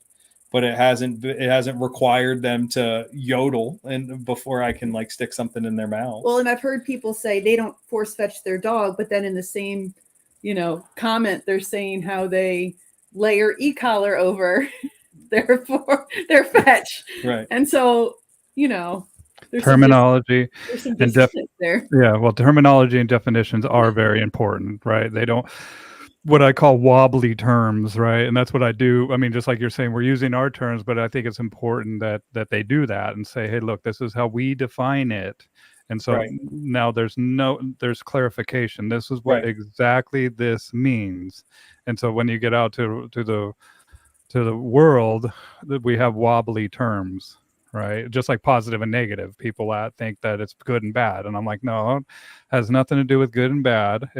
That's the reinforcement aspect of it. What we're talking about is adding something positive or taking something away negative. And that's basically it. And so that's why it's important to get the terminology down. And speaking of terminology, popping is uncertainty. Bugging is self-employed dogs thinking they don't need direction. See, and this is where, so when I was trying to describe what these things were, I was trying to describe the behavior of the dog. And this, again, I think it's the level of understanding of stuff that like Linda operates at compared to me. Like she's telling you what the dog is thinking and feeling, and I'm telling you what the dog is doing, right? Right. Um, And I love the way Linda puts stuff, man. That's why I can't wait for her to come out and just hang. And, so we're still on that. Barry says the 3 areas where I mentioned forcing to the pile are trained to address many issues, such as the things Kashi mentioned. Right. And so it's a generalization to help proof the training in all environments, but you have to also know that dog as well. yeah. The other big thing with that work um, that I find interesting and that I think people get wrong a lot of times is there's a lot of pressure conditioning in the initial phases of that work, but when you're working on any drills where you're handling your dog, there's not a lot of correction unless the dog is being truly disobedient. Like unless you're really just telling me to piss off or you quit trying, then like everything else, they just keep handling the dog. And like if the dog's going to make a bunch of mistakes, then you just let them make those mistakes and you just keep handling them until they do the correct thing, right? So like training through attrition, like you keep trying to go one way and I want you to go the other way. If I told you to go and you go, but you went the wrong way, I don't correct you for that. I just stop you and make you do it again until you do it the right way. Just like you were doing with your dog and figuring out with the line, hey, look, don't do this shit, right? Um, Nate mentioned that some dogs don't like to be petted by the owner as praise. Jim says that he sees that often. The dog sometimes interrupts that type of praise as a distraction when the work itself is the biggest reward, right? And as the activity becomes a reward, especially when feathers are used in training when prey drive is at its highest. And that's why I tell people, like, even I had a client recently who wanted a bird dog as a house dog, right? And we ended up finding the dog a place where he can work because this dog is a working dog, and he actually looks at petting and reward from the human being is like, dude, sucker material. Like he was like, don't touch me. I want to get back out there. What are you doing, dude? Knock it, Yeah. knock that Yeah. shit off, man. Like, and so we have to respect that. And unfortunately, my clients were not able to give the dog the meaningful activities that this dog deserved and that this dog was versatily bred for throughout generations. And it's genetic. It's something that's baked into this animal. And so I loved it because I knew how heart-wrenching it was for this dog to find a new home. But I'm also so happy that we have like the bird dog rescues, and shout out to bird dog rescue up here in the Pacific Northwest that really did its work to find this dog a home. And now they got all these pictures of this dog fulfilled and happy with all these birds. And that's a great point that Jim says, is like he sees it often, and the dog will interrupt the praise to go after the bird every time. And that's what I was calling the dog back to me after I'd sent him out. I called the dog back to me and he's like, yeah, I'm right here. Can I go back out now? Like he didn't care if I rewarded them or anything else, Yeah, and that's one of the, I think, it's one of the things that I like about a lot of the sporting breeds is that they're very good at, they're very good at expressing drive in the right situations and then kind of not being that way in situations where it's inappropriate to be that way. Like our dogs are like, you'll wear them basically in the house. They want to be all over top of you, right? Like this one right there. Yeah. Yeah, Velcro right. dog. So like they're very personable in those sorts of situations, but then when they're out in the field, sometimes people try to call them over and pet them and they don't want anything to do with them at that time. And that's good. That means they're acting exactly the way that I would want them to in each of those situations. That's good. Well, and I should say that this dog was sharp too, as we were saying earlier. He's a little bit People or aggressive. dog or Dog. He was going after the Labradoodle that they had. what's weird? What's weird about that too, though, is I've seen a lot of dogs that I think are pretty dog sharp. That if they're out hunting, they're fine. He absolutely was that way. Once he had his job, that he had a bunch of dogs. There was a Griffon that they kind of figured it out. I think maybe they were after the same bird or pointing at the same bird, but the disagreement lasted a millisecond. And whenever that's going to happen, that's going to happen as long as they figure it out with them themselves. And then I guess I'm okay with it. They're just kind of communicating. Barry says that popping can happen when you start stopping them from anticipation, not just pressure. You have to be able to stop them to direct them. What do you think about that? So I see the look in your face, and I'm like, oh. well, Barry knows way more about this stuff than I do. I have to do like this much. Like our dogs have to reliably retrieve, but it's not technical work the way that it is in retriever training. I try to do a little bit of that stuff with my dogs because if I can handle them, then it makes them easier to hunt with. And in higher level tests, there's times when it can get you out of hairy situations if you have that extra level of obedience. But I think what he's saying is, like, when you're working on these drills, you kind of have a hierarchy of things that you're focused on. And the first thing is, like, the dog needs to go. The dog needs to be confident moving away from you. And then when you have that, then you need to start working on being able to stop the dog when they're on their way somewhere. And when you begin stopping the dog, you're changing the rules on them. Like what you worked on up until then, like in force to pile, you're working on, I'm going to apply this pressure to you until you're moving, right? Until you go pick something up at this pile away from me. So it's all about move away from me. And then when I start trying to stop you, then I think you kind of change the rules on the dog so they get a little confused. And so I could see where you run into trouble there where the dog starts stopping prematurely because they're anticipating being stopped. I think that's what he's saying. Okay. And then the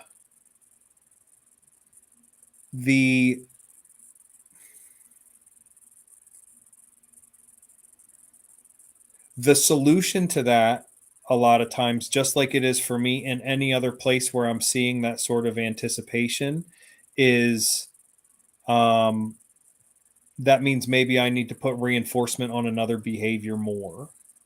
Right. So if I'm asking my dog in an exercise to do two things and they're offering one of those things more than I would like, then I should reinforce the other behavior more. And then I can balance those things out. And I think that's Herrnstein's matching law is the like technical name for that. Like the dog will offer behaviors in direct proportion to how frequently they've been reinforced or based along the same ratio, I think. I learned that from Connie Cleveland, an email she sent a long time ago. And so the idea there is, this is why when you watch a lot of people set up these retriever drills, they'll tell you when you start the handling work, like you send your dog straight through to the back pile to pick something up. And then you do that twice. And then maybe the next one you'll whistle to stop the dog and cast them. And then when they return with that retrieve, you're going to send them straight through to the back pile twice. That way, overwhelmingly in the dog's head, the thing that gets reinforced the most, the thing that results in a retrieve the most, is just going straight, going fast, going hard. Right. And so I think a lot of those, and the different dogs are different. So like I have one of my two dogs, I could just send her for one straight back in between each time I'm going to stop her and handle her when I'm doing like single T, for instance. And she was okay with that. And then the other dog, she needed like 3 or 4 straight backs before I could handle her because she was just like, she's just naturally a dog that worries more about making mistakes. Like she's almost too cooperative. And so I have to do more to kind of embolden her at times with the work that she's doing. Like I'm trying to build independence in that one more, and I need to take a little bit more out of the other one. Right. And it's basically, so matching law is, relative rates of problems and appropriate behavior should match the relative amount of reinforcement. Right. And so, and that just boils down to understanding that particular dog as well. And yeah, I mean, that's fantastic. I mean, that's another rabbit hole to get down into. Let me see. We have, oh, hey, Heather Kidd from Alberta, up the Great White Northern. They already got snow up there. Motivation can be as simple as free of drama. Yeah. Great explanation. It helps to have 2 colored finger tips to avoid gas pedal and brake confusion. Right, the red and black finger kicks. Great point. Linda sounds popping and bugging, right? And then when we have the bugging, then we start popping, and then we get bugging because the dog starts to think that they want to go to the behavior. The behavior becomes more valuable, and then like Linda was saying about the bugging is a self-employed dog thinking they don't need the direction, right? And so I could see popping being a result of, or excuse me, for a tough dog. The bugging can happen if the dog doesn't appreciate being popped and popping. Does that make sense? Right? I think you lost me on that one. Well, the dog is so motivated to work, right, that when you try to stop them from doing it, I don't know. Maybe I'll think through that a little bit more. Well, I think that sometimes that stuff gets attributed to something that it's not. So like when you say the dog wants to work so much, well, part of the work is being cooperative with the handler. And so what Linda's saying is it's the dog being self-employed and basically being uncooperative. They're saying like, I don't need you for this. I can figure it out myself. It gives you the big old middle claw. Yeah. And so like, because people will say that stuff all the time. Like the dog just has so much drive would be like an excuse you'll hear sometimes about why they don't have as good a control over the dog as they should. And that's when I would remind people that social drive is also a drive. Right. And well, so Linda just said it here. You can overcompensate and make a dog a popper. Yeah, absolutely. Ran a seasoned HRC retriever test and was amazed at the amount of control required. Yeah, dude, like people don't realize retriever work is so difficult, man. Just like you were talking about, like we can't go to the bird and be like, hey, I need you to be a little bit more intense, or I need you to soften up on this. Like there's a lot of variables here that are out of our control. And so you have to understand not just the principle, but the patterns as well as how to get the successful results that we're looking for. And so I highly recommend it. And not only that, but even when I'm talking to these bird dog people, like they're talking to me about these, like you can go and rent out or go to these places that do the bird hunting for you, right? I don't know if we ever talked about this, Nate, but preserves, right? And so, and then I'm like, so tell me, how do these preserves work? And he's like, well, we go pick up your dog, and then they go out and they seed the field with these birds in the cages, and then we take and walk the dog up. And the whole time I'm thinking, man, the dog is learning on where these ATV tracks are going, and where these, because we're taking these birds out into these cages and we're seeding this field.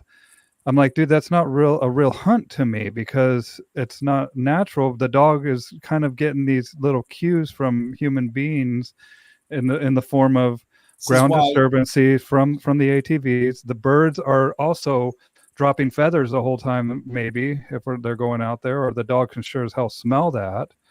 What are your thoughts on that? My Munsterlander, Aura,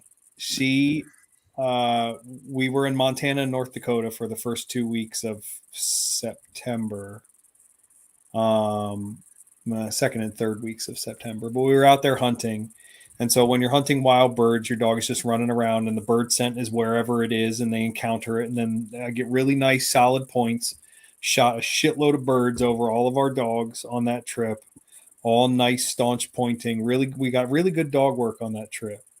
And then I did this event with Barry, and I watched that same Munsterlander track my footsteps to all of the birds and launchers I put in for the demo. That bitch wasn't steady on a single one of those. I had to nick her on her belly for every single one of them. She knows the game, and so like you get these weird behaviors, like she flagged, right? Flagging is the tail moving, and flagging can be uncertainty. Flagging can be nerves, but it can also be like kind of it's anticipation of a known sequence of events. I guess is the way to say it. Like when your dog points a wild bird, they don't know exactly what's going to happen there, right? Totally. Like that bird could fly away. They could have done everything right and still not get a reward.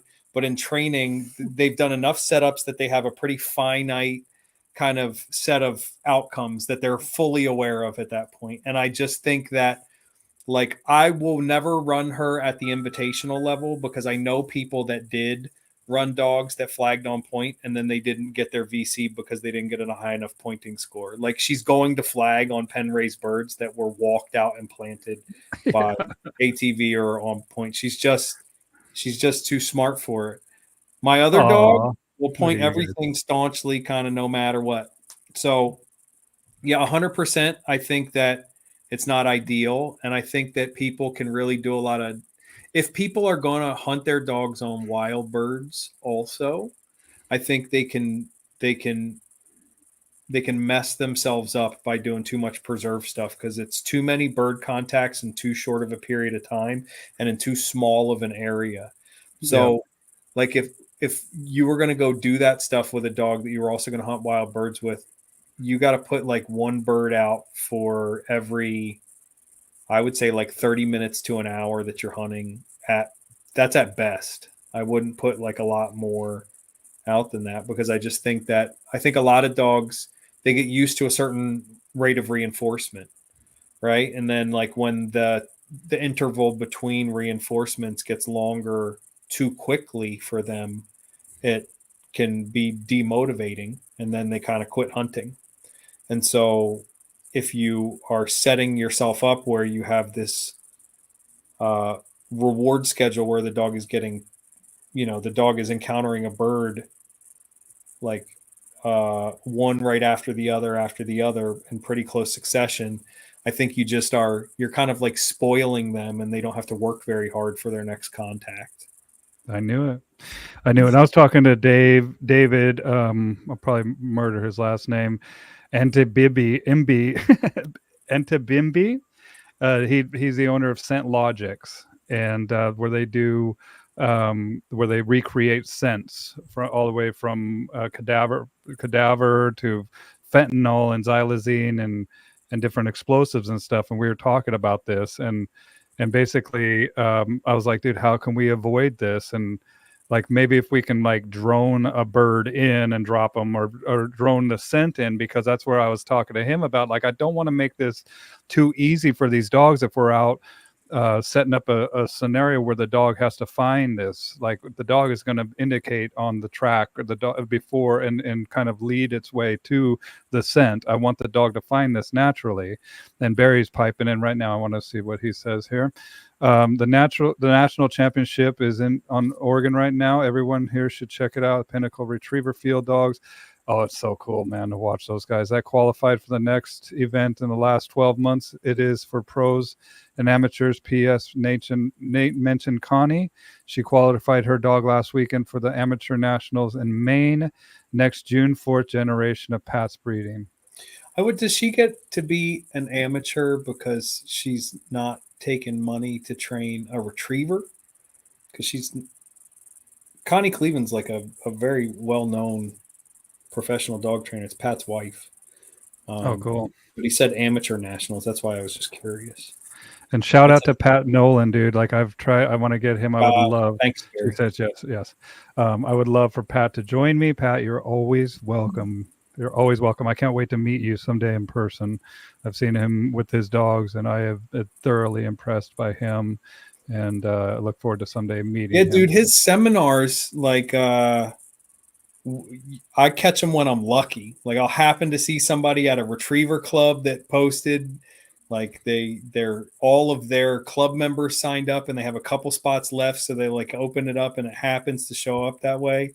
But he's not an easy person to get a hold of or to find. He does, like, I mean, he's out doing stuff all the time, but it seems to be hard to like find him. Well, and I know that in these retriever nationals and some of these judges, they have to wear certain hats and stuff because the dogs are so smart that they'll look to the judge, and then the judge will inadvertently look to where the bird is, and the dog will get a little cue from that judge as well. So that's what I've heard. Like, these dogs these dogs are the champion, the creme de la creme, the best of the best of the best. It's like what it's like. It's at like the NAVTA test. It's kind of like wedding rules. Like nobody else is supposed to wear white other than the person who's handling their dog out there, right? Because it helps you stick out. You know, And here then we got to go ahead. and then so that seems to be very common in the NAVTA tests. And then while it's not disallowed in the German hunt tests, the JGHV tests, the people will make fun of you when you show up with a white shirt on because they just feel like it's Say, would you wear that hunting? it's You're cheating like, a little "No." bit. Yeah. Wear a tuxedo. I would not compete much in retriever hunt tests with a spaniel. I was trialing because bird work would suffer, in my opinion. Cool. I'm getting ready to join an HRC club, Jackie. I reached out to the one closest to us is I think Conowingo HRC, and so I'm gonna go to their next training day. I think at the end of this month because Well, oh, go ahead. I'm interested in running my dogs in because our dogs have FCI paperwork. There's like weird stuff with AKC. You can't really like run them in AKC stuff, but so I can run them in UKC pointing and like pointing and retrieving hunt tests. So I'm going to try to run my dogs in those things too, just because I think I think you can learn a lot of stuff from people that specialize in those things. They go a little bit deeper into, you know, their particular discipline. Had a great time with HRC people. Super fun and challenging. Well, I want to do a quick plug, you guys. If you like what I'm doing here, consider being a supporter of mine. Jackie is a supporter of mine on Patreon, and I have my Patreon link listed down below for as little as here it is right here, patreon.com/bowwowbills. Little as $5 a month. You can get exclusive content. I have a couple exclusive Zoom meetings on there, as well as some of these live streams that I've done with Omar von Mueller, only available to my Patreon subscribers. And I'll be doing some more as I go to Silver School in November. And I want to know if Linda's still on. Are you going to be at Silver School in November in Missouri? I would love to see you there. And I'll be doing some live streams on my Patreon page as well. And the other thing that I want to shout out is if you guys have not subscribed, I'm begging you, please subscribe to my YouTube channel. I'm shooting for 1,000 subscribers, hopefully by December. And so head on over to my Bow Wow Bill YouTube channel as well. I've just gotten notification from YouTube that I can start monetizing my channel. And I'm starting to get a lot more views, but I don't have a lot of subscribers. It looks like 80% of the people that watch my videos are not subscribed to my channel. So please hit the subscribe button, and I sure do appreciate that. Really, well, I don't know if she is or not, but if she didn't want that publicized, nice.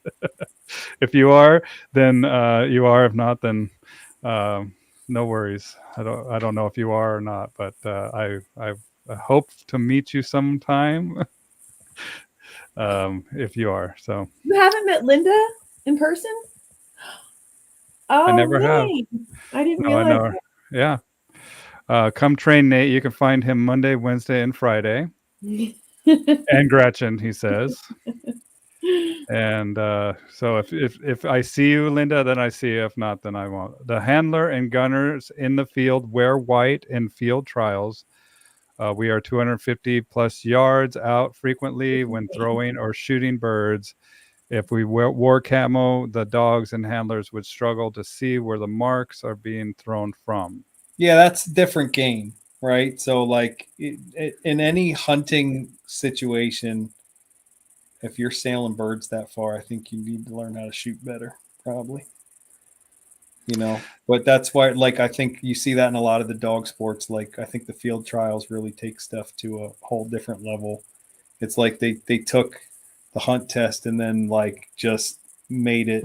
It's competitive, right? It's more competitive, so it's just a different thing And you You see the guys same thing in a lot of the other look at sports. that, man. I just got my first dollar from YouTube, first $5 contribution from Andy Moyle. Thank you very much, man. Oh, Yeah, you guys can give me money if you want on my YouTube channel. And there we go. So now I'm gonna go hang up my my first $5 bill. How much will they give you if you show your feet? Oh, dude, they probably give me money to put my shoes back on. I don't know, dude. I'll see. Here, look. Let me see. Oh, Jesus. Thank you, Andy. I sure do appreciate that, man. That's awesome, and it's so cool that. Go ahead, Nate. What? I started it's not Patreon, but it's another page similar. It's this thing called, I guess it's Coffee. It's KO-FI is the name of the website, but it's the same kind of thing. Like you can post stuff and people give you donations and things like that. Oh, cool. But a bunch of the guys that we train with, they call it my OnlyFans. How is your actual OnlyFans going, Nate? Yeah. No one is paying. I was wondering about why you're looking so sharp, buddy. I'm trying to get in shape, man. I got like all this stuff we do with our dogs. We just walk a lot. And then I just started eating better. So I think I've lost a little bit of weight. But I have to get a hip replacement surgery done in probably after this hunting season. I have I have to get both of my hips done. But the right one's like really bad. It's bone on bone and has been for a while. So like I'll do these trips and then I like can't walk when I get out of the truck after each day of hunting. Well, dude, I've heard from people that the hip is the one, like they wish they've always done it. They wish they did it 10 years earlier. So yeah, the knees are a little bit rougher. I wanted to talk to you about the Masters of Foxhounds Association of North America and that little trip that you did with Barry. And I want to share the screen here with you so you guys can kind of see. Pete, I don't know how I feel about you calling me handsome and then asking for my OnlyFans passcode.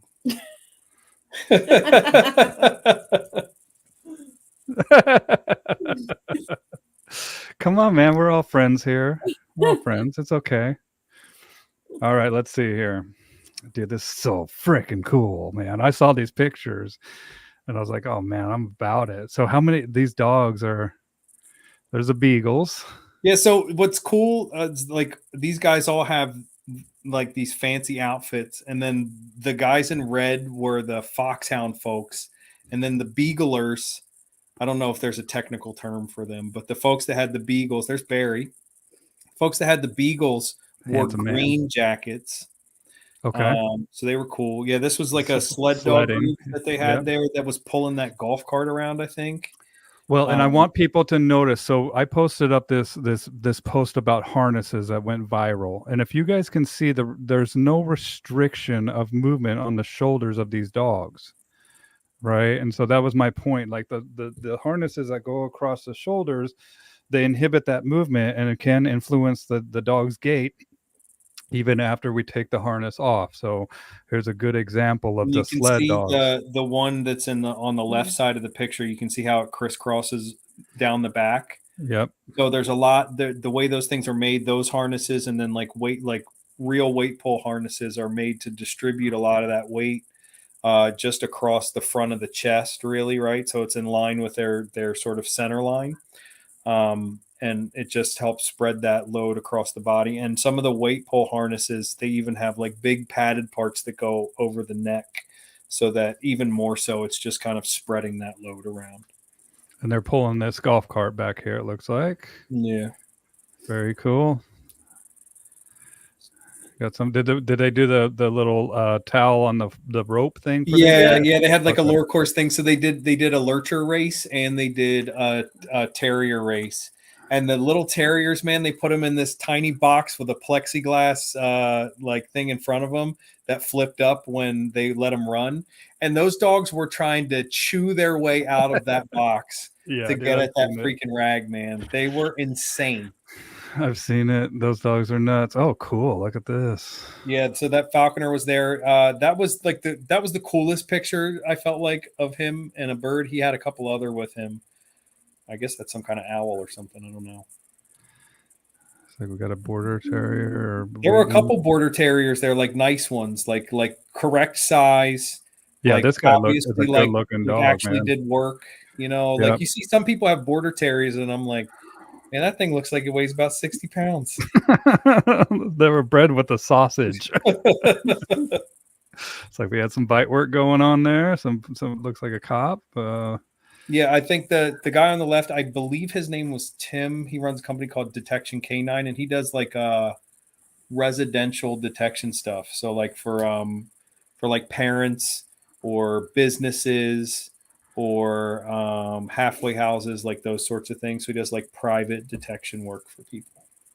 Dude, I've been approached to do that up here with it's not a halfway house, but it's I guess it would be a halfway house. It's a house where homeless go, and I guess what happens is that just having a dog there is such a deterrent for trying to sneak drugs into there. And there's people that are earnestly trying to get clean, and if that stuff's around them and all they're gonna use, and they've just had these problems with people sneaking some drugs into there, using, and the people that are trying to earnestly get sober, relapsing, and I'm all about helping them out any way I can, even if it's just providing a dog for deterrent that is certified with to be able to scent some of these drugs, especially the fentanyl and the xylazine that we were talking about earlier. Looks like we got a dog retrieving a bumper here. Yeah, that's Barry's dog. He set up I think it was like 2 marks and a blind was his demo that he did with his dog. Very cool, Barry. Looks like we got some herding. I didn't get to watch as much of that as I would have liked to. I really like the herding stuff. Yeah, the stuff's super and it's cool. my understanding a lot of the retrieving, like the directionals, kind of came from, I think, herding work, if I remember correctly. I'm gonna have to go look that up now. Makes sense. I mean, even it said that herding work was what brought us from nomadic to a horticultural pastoral existence as a civilization, right? And so, but hunting could have came before that too. Wow, look at these freaking guys! How many dogs? And I bet that was a cacophony of barks when they weren't that loud. And what was cool about them was they're all wearing like chain collars or like chain martingale collars. Okay. But there's not like an electronic collar on any of those dogs or anything like that. And the guy on horseback just gets on his horse and starts riding, and all those dogs just went with him. Well, they're looking right at him too, man. What a good shot. I know Jerome in France, he uses the e-collar. Oh, there's the green jacket that you're talking about with the Beagle guys, the Beaglers. Yeah. So and what was cool about that was I never thought about it, but like in the pointing dog stuff, you have like horseback field trials, and then you'll have walking field trials, and it's just different styles of dog, right? Some that run bigger, what's he done? And so they're followed on horseback. I don't know what that is for.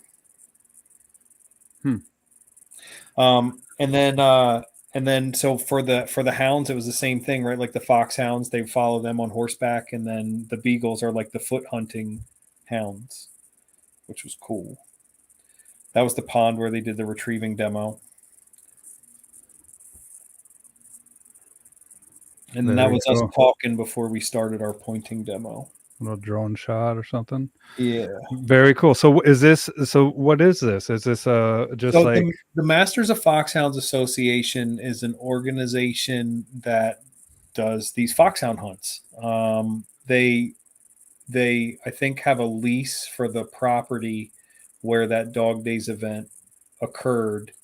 And so the Dog Days event is a fundraiser for them that helps raise funds for like that lease, and I think for just all the other operational stuff they do every year. But what I like about it is it's just celebration of working dogs, right? It's not necessarily, even though you see there's purebred dogs there of certain kinds, but then you look at some of the other working dogs that were there, they're very obviously mixed breed dogs.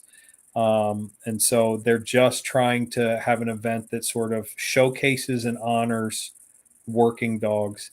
Jackie, if you have spaniels and you want to come do a demo next year, I'm sure we could get you in touch with people. I'm sure they'd like it. They want everyone to be represented. And Well, I so, remember talking to Jackie about the spaniels and where the name spaniel came from in Spanish, right? yeah. From Spain. So maybe So, it's just a French. They were like they didn't want anything to do with Spain. No, just kidding. Go ahead. What were you saying, Nate? so they just not a fundraiser. Gate fee was just pay the lease and honor working dogs. Got it. Okay. So it's a showcase, right? But they're trying to kind of bring awareness, I guess. And I'm not it's not my event, so I shouldn't even be talking about it like this. But my interpretation of it was that it's to kind of like showcase and educate people about all of the cool stuff that dogs do, right? In their different capacities as working dogs. And just what I really liked about it when Barry reached out to me, and then when I got to go and watch, everything that they did was, I don't know how someone could watch those dogs do the work that they did, regardless of which ones you chose to watch, and not see how happy they were doing the work that they were doing and how fulfilled they were doing that stuff. And then I just feel like it's hard to argue that that's not an important thing for those dogs to have that kind of sense of purpose. And it's a thing that I find with my pet dog training clients is missing a lot. Like I find it way easier to work with the hunting dog folks because they have specific goals that they're trying to reach, and because they got that dog at the onset of them getting that dog, they were already thinking about aligning what they wanted with what the dog wanted, right? Because they want to hunt, and so does that dog. And so they have that sort of shared mutual interest, and they're engaging in an activity where they have to cooperate with each other because neither side of that partnership can do the work that the other one does. And so that's what really draws me to that. And then with my pet dog clients now, it's why I try to encourage them at some level to have specific goals. Like, everybody signs up at first that my dog bit somebody, or my dog does a bunch of stupid shit that I don't like. And that's why they start training. But I'm trying to get them to look at like the AKC family dog program, at least, right? CGC, and then the advanced versions of that, doing some of the fit dog stuff, just those sorts of things. So they have goals with their dog. So instead of their goal being, I want a problem to go away, it can be, I want to do something purposeful together with my dog. And so just trying to kind of get folks to do that, because I find a lot of our clients, when we fix the problem, the ones that stay longer and I think have the best relationships with their dogs are the ones that didn't stop when their problem was fixed. They then recognized, maybe a lot of the stuff I was dealing with was because my dog's bored out of their mind and they're not fulfilled in any way, and then that you give them stuff that they can work on cooperatively, like obedience. It's like one of my gripes with a lot of there's a lot of new dog sports that are kind of showing up now. And I think people are like just making up new stuff, and that's cool. And everybody should have their place to do the things that they like to do. But like, you can do regular competitive obedience, and if you're reinforcing your dog with things that they value in training, then you can make it through your 5 or 10 minute obedience routine in that ring, even though they're not getting reinforced while they're there. So like the idea that like, if I have a certain kind of dog, that I have to do a sport that allows them to express that drive in the competition, I don't think is really true. And I think it causes an accessibility issue for a lot of pet dog people when they do that. So anyway, I'm just saying, like, even like basic obedience stuff, like you can do that in a way that's fulfilling to the dog as well. And I just think when people have those kind of goals and the dog feels like there's something in the work for them, then they're way more cooperative. Well, you can see a sense of calmness, a sense of purpose in that animal as well. Dude, I was just down in Costa Rica, and it's a problem here in America because of just how I think we view the relationship with these animals. And the dogs that I met in Costa Rica were pretty damn cool, dude. Like, they just were some of the calmest and they were the calmest dogs that I they just had a presence about them, and I don't know what to attribute it to. I'm still kind of reflecting on it, and I came back here, and I think that we kind of have, I don't know, in some aspects, a broken society on how we structure our lives with these dogs, where it's one-sided, where the people get the benefit out of it, and we don't structure it in a way where the dog is getting benefit as well. And that's where some of these programs can, build a relationship where it's more fulfilling on both sides of the spectrum. I don't know how to explain it, but I just remember how cool it was to meet some of these dogs down there, and I just sat and watched them, man. And they didn't have any, they didn't have any people. They didn't have any leashes. I mean, some of them did, of course. There were people walking their dog, but even the people like on the beach, and this one surfer dude had these two dogs, and it was so cool to watch these dogs just play. And they found this little coconut husk, and they were playing back and forth and running around, and I actually got a video of it.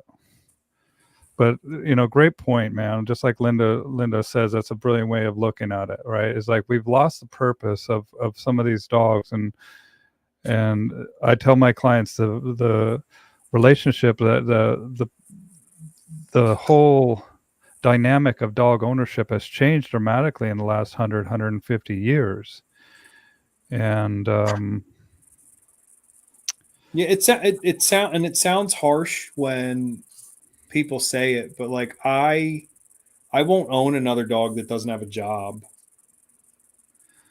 Like, yeah, I can see. You see, they're just kind of just being goofballs, man. And like, there's owners off in the surf somewhere just enjoying himself. And these dogs, man, I just sat and watched them for a good 45 minutes. Look at that's a little husk that he found, and he goes and is like, look what I have here, and it was so cool to just watch these dogs be dogs. Yeah, and so there's a local rescue that goes to like the Caribbean and brings those dogs back, and they have different names for them depending on what island they came from. It's a pot cake or it's something else, and they very predictably have the same problems when they get brought from that kind of. They were on island time, they were living that kind of lifestyle on the beach, right? And then people bring them to fucking Baltimore, and then it's like there's a car backfiring every 5 minutes. There's fireworks and gunshots. These people ride dirt bikes through the city all the time, and the dog's like, "What the fuck did you do? Like, why would you take me from paradise and bring me to this shithole?" And like, they're constantly stressed out, and they can't cope with any of that stuff, and they're always like past their critical development periods. So it's not like they're able, if they weren't already that kind of dog, like they're not going to be able to just take that shit in stride.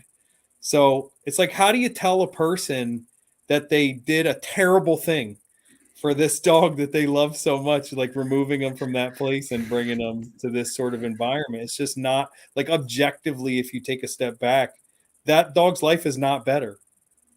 Like, you're not rescuing them, dude. Those dogs on that video that you showed, that dog in Baltimore City is shitting and pissing itself all the time, scared to death, because it didn't grow up in an environment where it learned to cope with those sorts of things at a point in time in its life where it was just going to take them in stride. And so now the best we can do is use training to try to, like, treat the symptoms as best we can, but it's just not the same, driving along. I remember we were on this busy highway in Costa Rica, and all these dogs that were right up next to the highway, right? And they knew exactly how far they can go. Like, and I was thinking, man, if we were in America and there was a dog on the side of the highway, people would be losing their mind trying to catch that animal, trying to save it, trying to rescue it. And it's like, We just have it backwards. We have a little bit of a broken society here in America, and in that aspect, and that's why I appreciate people showing these purpose-bred dogs. Purpose-bred dogs change your perspective. Exactly, Linda. Like, and that's what we need more of. Was Barry say? Linda, I agree with you about not appreciation for a real dog. I grew up in Ireland, and said to Nate on the day of our event later that if it was held in Ireland, it would have been packed at the gate regardless of the weather. Yeah, people are different here, man. And they treat, like Linda was saying, we treat their kids or their dogs like little, then we have that saying here, fur babies, right? And where I'm like, did you birth this dog yourself? Did you catch it? Like, that's not a fur baby, and we need to understand and appreciate that dog for what they were purposely bred for, and mislabeling and treating the dog like a human when it's not a human is a disservice to that animal. The dog doesn't have the same capabilities as us. The dog doesn't have the same motives as us. The dog doesn't have the same communication aspects that we do, and that's what I see. Number one problem my clients do is they anthropomorphize or put human characteristics on the animal, where I'm always encouraging people to understand the dog's perspective, become the dog by proxy, see the world through the dog's eyes, and then you can start to understand this animal and appreciate it. And that's where, like, have you ever been to a Nelson Hodges event, Nate or Gretch? I haven't. No. You I've guys heard a gotta lot of check. really good things about it, though. One of the things that I love about him, man, is like he's like, get down on your hands and knees and look at what that dog is looking at like, become the dog, follow the dog. The dog goes and sticks his head in a hole, and it's one of the exercises at one of his seminars. You stuck your head in the hole too? You stick your head in the hole too, and the dog's looking at you like, dude, I know, right? I know And when my dogs pull out of holes, I'm not sticking my head in any hole my dog sticks their head in. Well, dude, I had him up here for a seminar, and my neighbors are from Mississippi, and they're all sitting out there on their porch, and we had a bunch of people following their dog, and my neighbors are sitting out there on the porch, and they're like watching all these people trotting onto their land. Luckily, I know them very well, and he's like, I'm sitting there going, oh, I'm sorry about that. And they're like, no, don't be, man. We were fascinated. And I was like, why? What was going on? And they're like, there's a lady there, man. And she was watching her dog, and all of a sudden her dog stuck her head in the hole, and the lady went and stuck her head in the same hole. And I'm just dying. And then she was like, wait, you don't even know it. That's not the half of it. The dog went up on the bush and peed, and the lady walked right behind her and stuck her leg up like she was peeing. I was like, you got to think that we're crazy, dude. You got to think that. I was trying to explain it, but they were thoroughly entertained. But that's you don't have to go that far, but you appreciate the dog and like get down on the dog's level, see the world through the dog's eyes, and you'll get a different appreciation. I have made people like get down on their hands and knees to look so they can see like at the dog's eye level, particularly with retrieving, when they're trying to wonder why the dog's having trouble finding something that they can see so clearly, just the angle of like view, right? Like you're looking down at something versus the dog's looking at it straight on, to help articulate that to them. But I don't think I've ever asked somebody to be that literal. It reminds me of Temple Grandin. Have you got, Temple Grandin, the lady with autism? Yeah. And what she was famous for was getting these cows not to balk on the way to the slaughterhouse. And I know it sounds a little dark, but as Temple put it, she's like, well, we're not going to stop eating these animals. And if we can be more efficient in getting them through that process. And basically what she did was she was walking through the cattle run, and she would notice this chain hanging down, right? And so that's kind of what I'm talking about. It's like, just like what you're talking about, get down on that dog's level, see what they're looking at and seeing, and it might make sense to you. I do that whenever like if I'm at a private training client's house and I'm telling them where to put the crate at, like I'll get on the floor where the crate's going to be to kind of look around, making sure that I'm not looking out a window or something like that might spook the dog or might, just kind of seeing what the dog perspective is going to be, if I would recommend that as a spot for that crate. Or, that's just one example. Linda says, I really wish this country had the same wealth and depth of dog sense as Europe. You know what the crazy thing is in Europe too, they have a lot of different birds and a lot more birds, I guess, than we do here. And then we have the land predators that they don't have, that like bears and cougars and bobcats here. And so we have a feral cat problem. That's the problem, Phil. Feral cats? Yeah, man, they kill like 4 to 6 billion small mammals per year. Oh, of course. Yeah, the cat North America, and 3 billion songbirds or something like that. Okay, yeah, you guys keep your cats inside, as my cats are out here. I mean, they're ratters, so man, like the cats are such they are the most successful, the feline species is the most successful land predator there is. So and let's see what Barry says. If you guys can plug the event next year, it would be great. There is opposition to hosting it again. Oh yeah. Oh, that's no good. Yeah, they have to hold it again, Barry. It was fantastic. I would go. You let me know when it's at, man. I'll buy my ticket. I'll come out there. I'll cover it. I would love to be there and check it out myself, man. I was so fascinated by the pictures that you posted, dude. So good job on that, man, with the pictures that I just shared on your page. Here, I'll share them again. And where is this at exactly? Middleburg, Virginia. And then do they have a website or anything? Let's plug it. Do they? Yeah, it is. Here, let's see. It's mfha.com. MFHA. Here, Yep. Let's see if I'll find it, and then we'll share the website too. MFHA. MFHA.com. Oh, that's cool. That's a good website too, man. 4 characters. Here, let's see. Is this it? Yeah. Here we go. So you guys check it out. MFHA, Master Foxhounds Association of North America. Check them out. They have memberships, it looks like. Pack $50 a year. Everybody, let's support these guys. Hunting, hounds, juniors. Oh, for kids. Cool.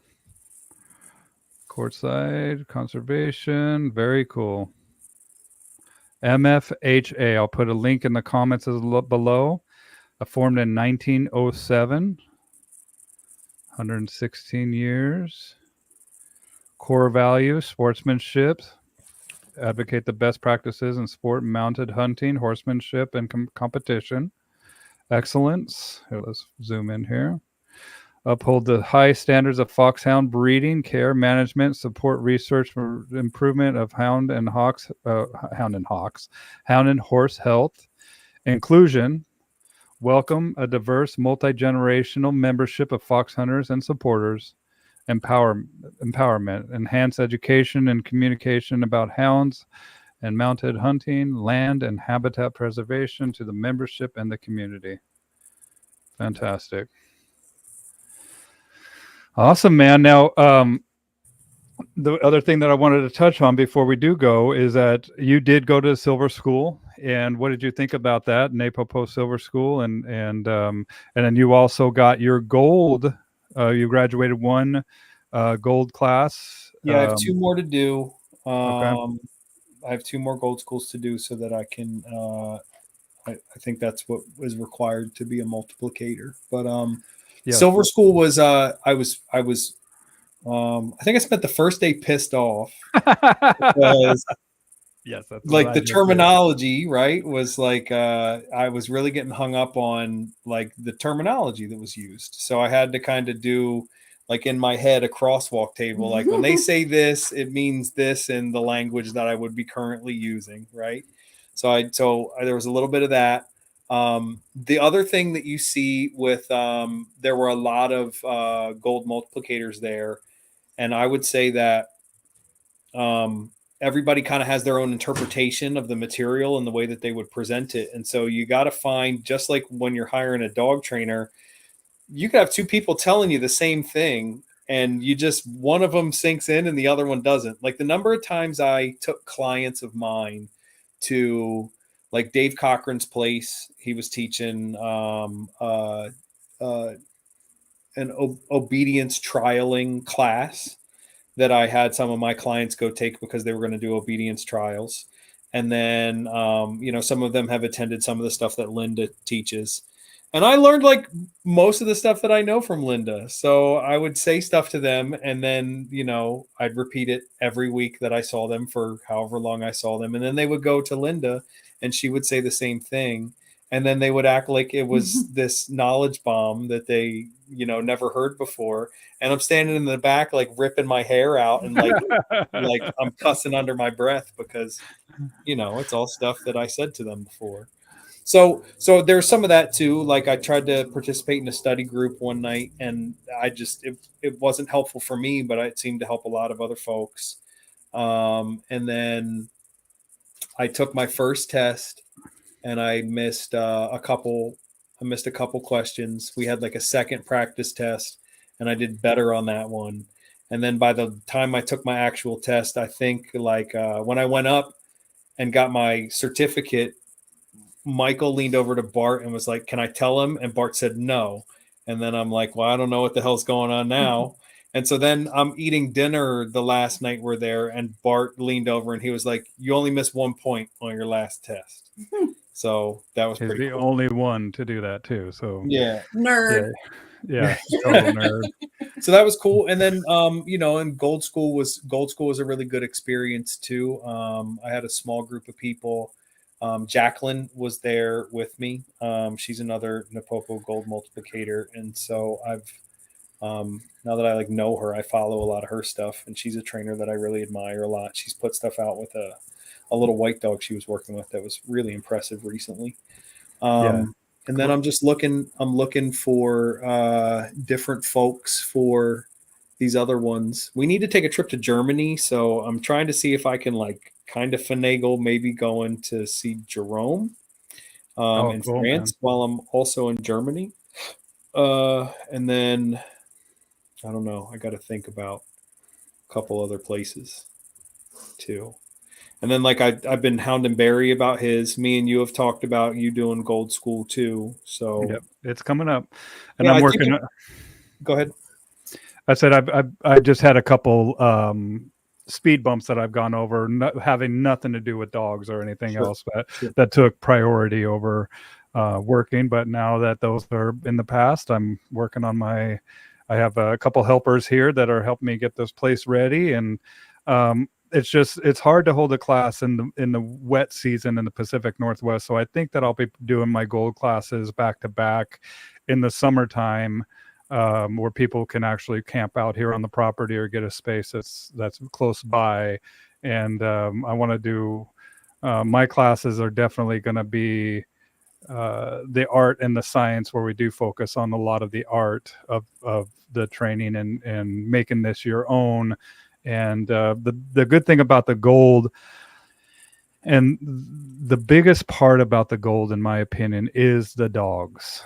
And so I want everybody to have dogs. And if you don't have dogs, you will have a dog provided for you. And so I will be reaching out to my clientele to bring dogs in to train up during the gold time that people are here, and working with them, because I think that the silver is more about the theory, where the gold is more about the dogs, the hands-on, and actually working and gaining the knowledge through the experience of seeing this stuff work with the animal itself, and with the students too, so I look forward to it. And I'll be attending Silver School here in a couple weeks. I'll be flying down to Missouri from Montana, and And I look forward to seeing everybody and meeting the new silver alumni. And dude, I can't wait to hang out with you again. And I hope Gretch goes to silver school too, one of Yeah, these we'll days. see. She's got a lot going on right now. She likes to bite off a little more than she should at times. Well, we might have puppies again that would be around. Oh yeah, we're planning a litter if anybody's looking for a versatile hunting dog. If anybody hunts and is looking for a versatile hunting dog. Yeah, we don't sell dogs to people that don't have hunting licenses. Well, and you guys just moved and a lot of changes happening. So I'm planning a seminar in the spring. Cool. And I want to do a seminar with you guys too. We were talking earlier about that and then I had to cancel, but not necessarily NAPOPO, but maybe I might do a gold school that way as well. So looks like we got one more question here and then we're going to sign it off. The MFHA is all for promoting working dogs. All of us in the working canine world would need to support each other and educating the public as what we do. Perhaps we should consider more of these webinars to make them available to the public to view at their convenience. This is how we educate and attract. Thank you for doing this. Billy Joe, if you're interested in that, we would definitely be willing to help, and I can cuss as little or as much as you'd like. Even though you're still here, I would have kept my mouth a little cleaner. Well, I'm working on not cussing as much as well. YouTube likes that, and I guess during monetization, I'm reading everything, all the finer details. And Billy, this is actually why I do these conversations. Is like, man, like to get them out into the public where other people can watch these, but also so I can learn and continue my education as well, because this is something that I'm passionate about. And I was like, man, there's technologies that can make it so when we do have these conversations, not only can I learn from it and go back and watch it again, but other people can glean knowledge from these conversations that we have.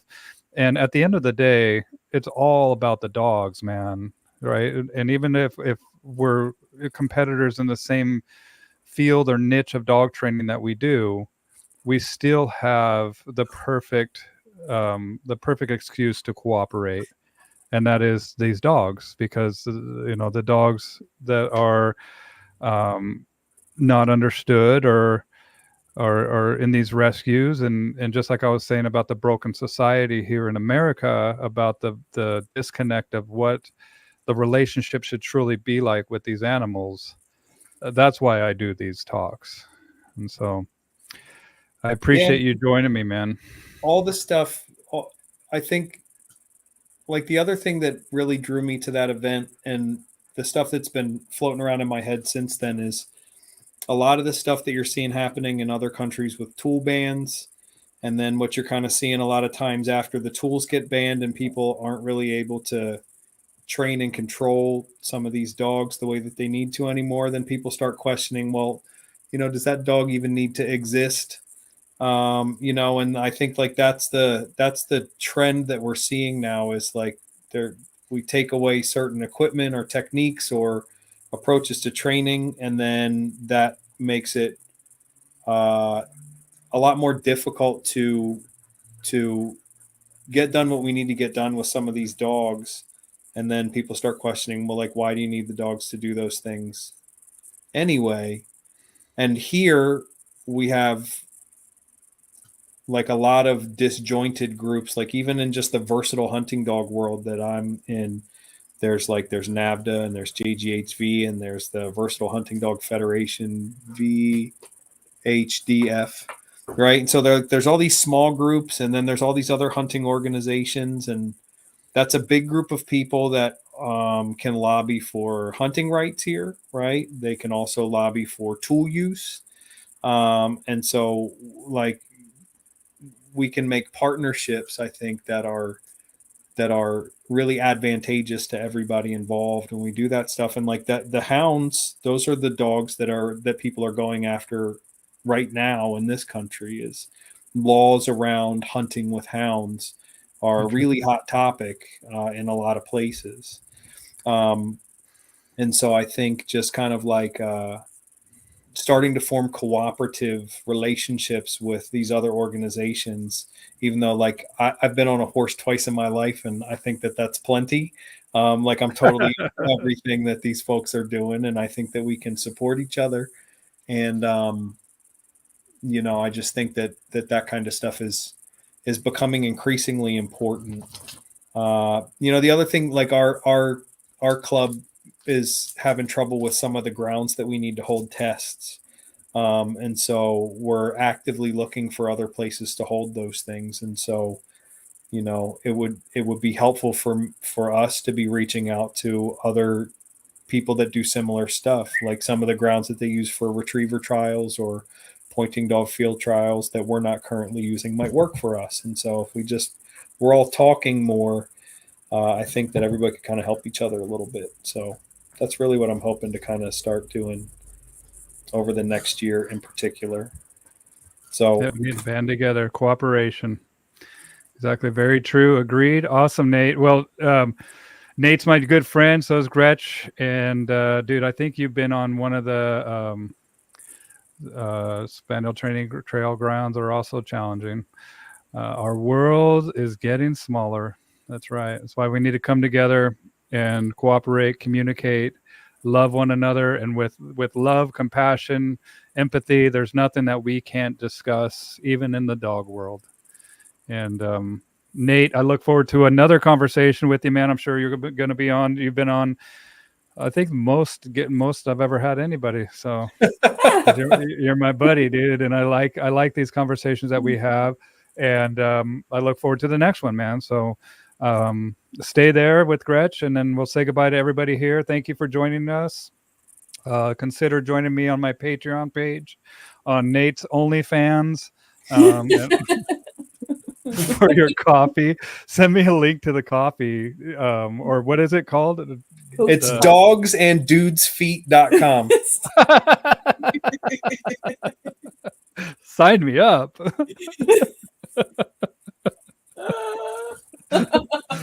Dogs and dudes feet. Thank you, Kashi. Kashi's still here. LOL feet. Thanks, you guys. Linda, I want to do another one of these with you too. So Linda's always Linda has an open invitation, not just on one of these, but actually over here at my property too. So farts in a jar. Oh man, let's don't get me started. I'll sell my bath water, whatever I need to do. Good gosh. All right. Well, stay there. You guys subscribe to my YouTube channel, please. I'm begging you, and I appreciate my monetary donations this evening, and yeah, go out and consider the dog's perspective, and go work your dog. Bye, everybody.